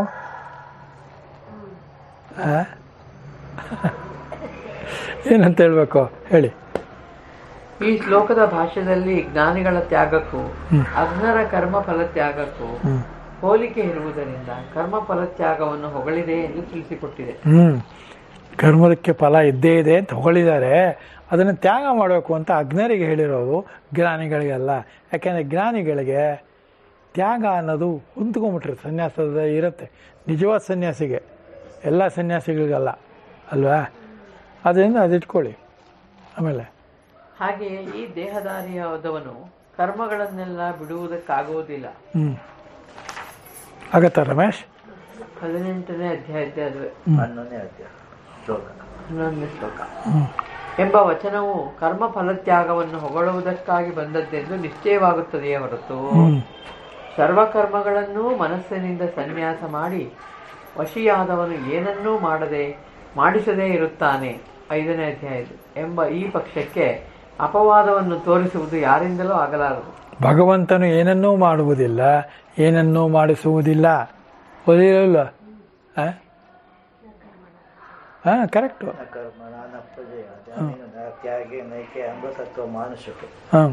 ಅದರಿಂದ ಆ ಥರ ಇರುತ್ತೆ. ನ ಕರ್ತೃತ್ವಂ ನ ಕರ್ಮಾಣಿ ಲೋಕಸ್ಸ ಸೃಜತಿ ಪ್ರಭು. ಸ್ವಭಾವಸ್ತು ಪ್ರವರ್ತತೆ ಹೇಳಿದನೂ ಇಲ್ವಾ? ಅಂದರೆ ಪ್ರಕೃತಿಯಿಂದ ಉಂಟಾದಂಥ ವಿಧ ವಿಧವಾಗಿ ಕಾಣುತ್ತೆ. ಆದರೆ ಕರ್ಮವೂ ಕೂಡ ಎಲ್ಲನೂ ಕೂಡ ನಾನು ಮಾಡಿಸುವುದಿಲ್ಲ, ಅವನಿಗೆ ನಾನು ಪ್ರೇರಣೆ ಮಾಡಿಸುವುದಿಲ್ಲ, ಪ್ರಕೃತಿ ಅದನ್ನು ಮಾಡಿಸುತ್ತದೆ ಅಂತ ಸ್ಪಷ್ಟವಾಗಿ ಭಗವದ್ಗೀತೆಯಲ್ಲಿ ಹೇಳಿಯಾನೆ. ಯಾರು? ಭಗವಂತ. ಯಾರು? ಅಲ್ವಾ? ಅದರಿಂದ ಅವನಿಗೇನೆಂದರೆ ಅವರವರ ಕರ್ಮಕ್ಕೆ ತಕ್ಕಂಥವ್ರು ಮಾಡ್ತಾರೆ. ಕರ್ಮಾನುಸಾರೇಣ ಬುದ್ಧಿ ಜನ್ಮನೂ ಅದರಂತೆ ಆಗತ್ತೆ. ಜನ್ಮ ಆಗತ್ತೆ ಅಂದರೆ ಅದೇ ಬರ್ತಾನೆ ತಿರುಗೋಲು ಭಯ ಅವನಿಗೆ. ನಾನು ಬಂದ್ಬಿಟ್ರೆ ಎಲ್ಲಿ ಬರ್ತೀನಿ, ಸುಟ್ಟಾಗ್ತಾರೆ. ಅದೆಲ್ಲ ಏನಂದರೆ ಕರ್ಮ ಇದ್ದರೆ ಬರ್ತೀನಿ, ಕರ್ಮ ಇಲ್ಲದೆ ಇದ್ರೆ ಬರೋದು ಅಂತ ನೀವು ತಲೆನಲ್ಲಿ ಧಾರಣೆ ಇಟ್ಕೊಂಡ್ಬಿಟ್ರೆ ಏನು ತ್ಯಾಗನೂ ಮಾಡೋಕೆ ಇಲ್ಲ, ಸನ್ಯಾಸನೂ ಮಾಡೋಕೆ ಇಲ್ಲ ಅಲ್ವಾ? ಹೊಟ್ಟೆ ಹಸಿತೆ ಊಟ ಮಾಡ್ತೀನಿ, ಸಹಜ ಅದು. ನಿದ್ದೆ ಬರ್ತೀನಿ, ನಿದ್ದೆ ಮಾಡ್ತೀನಿ, ಸಹಜ ಅದು ಅಲ್ವಾ? ಏನಿಲ್ಲ, ನಿದ್ರಾ ಭಯ ಮೈತು ನಂಚ ಏನಿದೆ ಅದನ್ನು ಸಹಜವಾಗಿ ತಗೊಳ್ಬೇಕು ಹೊರತು ವಿಶೇಷವಾಗಿ ಅಲ್ಲ. ಆಮೇಲೆ ಏಕೆಂದರೆ ಫಲವನ್ನು ತ್ಯಾಗ ಮಾಡಿ ಕರ್ಮವನ್ನು ಮಾಡಬೇಕು ಎಂದು ವಿಧಿಸುವುದಕ್ಕೆ ಈ ಪ್ರಕರಣವು ಬಂದಿದೆ. ಯಾಕೆ ವಿಧಿಸ್ತಾರೆ? ಮನುಷ್ಯನು ಅಕ್ರಿಯನಾಗುತ್ತಾನೆ, ಕ್ರಿಯಾಶೂನ್ಯನಾಗುತ್ತಾನೆ ಅನ್ನೋ ಅರ್ಥದಿಂದ ಹಿಂದಿನವರೆಲ್ಲರೂ ಈ ಜಗತ್ತಿನಲ್ಲಿ ಎಲ್ಲರಿಗೂ ಕೆಳಗಿನವರಿಗೆ ಕರ್ಮವನ್ನು ಮಾಡಬೇಕಪ್ಪ, ಜೀವನೋಪಾಯ ಕರ್ಮ ಮಾಡಲೇಬೇಕು, ಇರೋ ತನಕ ಮಾಡ್ತಾಯಿರು. ಮಾಡುವಾಗ ಆ ಕರ್ಮದ ಫಲದ ಬಗ್ಗೆ ನೀನು ಚಿಂತೆ ಇಟ್ಕೋಬೇಡ ಅಂತ ಹೇಳಿದ್ದಾರೆ. ಅದನ್ನೇ ಭಗವದ್ಗೀತೆಯಲ್ಲೂ ಹೇಳಿರೋದು ಅಲ್ವಾ? ಆಮೇಲೆ ಏಕೆಂದರೆ ಜ್ಞಾನಿಗೆ ಕರ್ಮ ಇಲ್ಲ ಎಂಬುದನ್ನು ತಿಳಿಸುವುದಕ್ಕೆ ಆ ಶ್ಲೋಕವು ಬಂದಿರುತ್ತದೆ. ಅಷ್ಟೇ. ಅರ್ಥ ಆಗ್ತಾ ಇದೆಯಾ? ಆದ್ದರಿಂದ ಕರ್ಮಕ್ಕೆ ಅಧಿಕಾರಿಗಳಾದವರ ವಿಷಯಕ್ಕೆ ಈ ಸನ್ಯಾಸ ತ್ಯಾಗಗಳ ವಿಕಲ್ಪವು. ಅದು ಮುಂದಿನ ವಾರ ಮಾಡೋಣ. ಆದರೆ ಇನ್ನೂ 2 ಲೈನ್ ಇದೆ.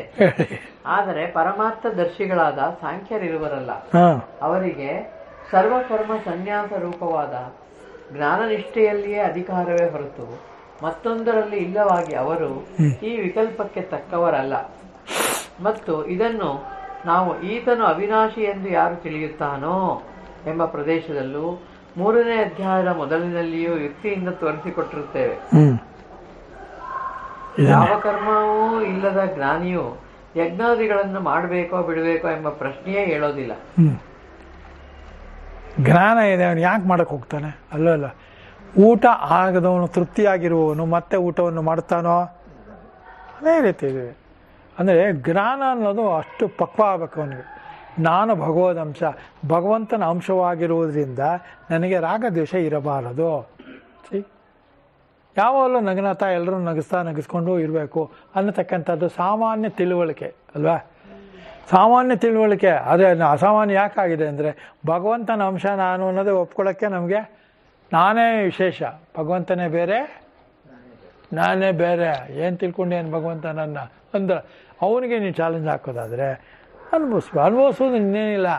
ಆತ್ಮಜ್ಞಾನ ಇರೋದಿಲ್ಲ ಅಷ್ಟೇ. ಮನೆಗೆ ಬಂಗ್ಲೆ ಗಿಂಗ್ಲೆ ಕಾರು ಗೀರು ಎಲ್ಲ 3-4 ಜನ ಹೆಂಡತಿದ್ರು ಎಲ್ಲ ಇರ್ತಾರೆ. ಏನು ಪ್ರಯೋಜನಕ್ಕೆ ಬರೋದಿಲ್ಲ ಯಾವುದೋ ವಿಚಾರದಲ್ಲಿ. ಅಧ್ಯಾತ್ಮದ ವಿಚಾರದಲ್ಲಿ ಅಧ್ಯಾತ್ಮಕ್ಕೆ ಬಂದಾಗ ಸಂಸಾರದ ಯಾವ ವಿಚಾರವೂ ನಿಮ್ಮ ಕೈ ಹಿಡುವುದಿಲ್ಲ. ಅಹಂಕಾರ ಯಾವುದೂ ಇಲ್ಲ, ಅಭಿಮಾನ, ದೇಹಾಭಿಮಾನ, ಹೌದಲ್ವ? ನಂಗೆ ಚೆನ್ನಾಗಿ ಕಾಣುತ್ತೆ, ನನಗಿದೆ, ನನಗೆ ಕಿವಿ ಚೆನ್ನಾಗಿ ಕೇಳುತ್ತೆ, ಅದೆಲ್ಲ ನಡೆಯೋದಿಲ್ಲ. ಯಾಕೆ ನಡೆಯೋದಿಲ್ಲ? ಅವೆಲ್ಲವೂ ತಾತ್ಕಾಲಿಕವಾದಂಥ ವ್ಯವಸ್ಥೆ ಯಾವಾಗಲೂ ಕೆಡುವುದೇ ಹೊರತು ಅದ್ಯಾವೆಲ್ಲ ರೂಢಿಯಲ್ಲಿ ಇಟ್ಟುಕೊಳ್ಳಬೇಕಾದದ್ದಲ್ಲ. ಇರುವಷ್ಟು ದಿವಸ ನಾವು ಅದನ್ನು ಸದುಪಯೋಗ ಮಾಡಿಕೊಳ್ಳಬೇಕು. ಯಾಕೆ ಅಂದರೆ ಸಂಸಾರ ಚೆನ್ನಾಗಿರಲಿ ಅಂತ. ಸಂಸಾರವೇ ಬೇಡ ಅಂದವ್ರಿಗೆ ಸನ್ಯಾಸ ಏನಿದೆ? ಹೊತ್ತಾನೆ. ಆಮೇಲೆ ಅಷ್ಟೇ. ಮುಂದಿನ ವಾರ ಮಾಡೋಣ.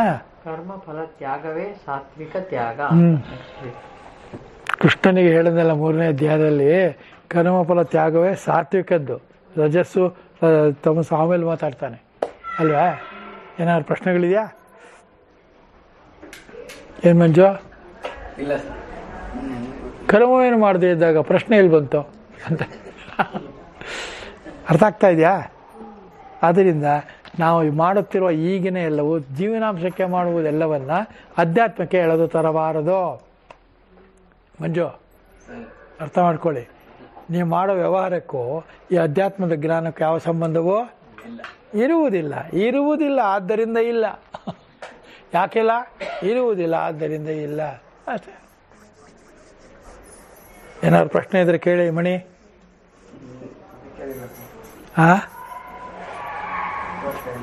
ಒಂದ್ಸತಿ ಇದನ್ನೆಲ್ಲ ಓದ್ಕೊಂಬನ್ನಿ, ಮುಂದಿನ ವಾರ ಮುಂದುವರಿಸೋಣ. ಇವಾಗ ಏನು ಮಾಡೋಣ? ಸದ್ಯ ಬಂತಲ್ಲ ಮಂಗಳಾಚರಣ. ನೀವು ಹೇಳಿಮ್ಮ.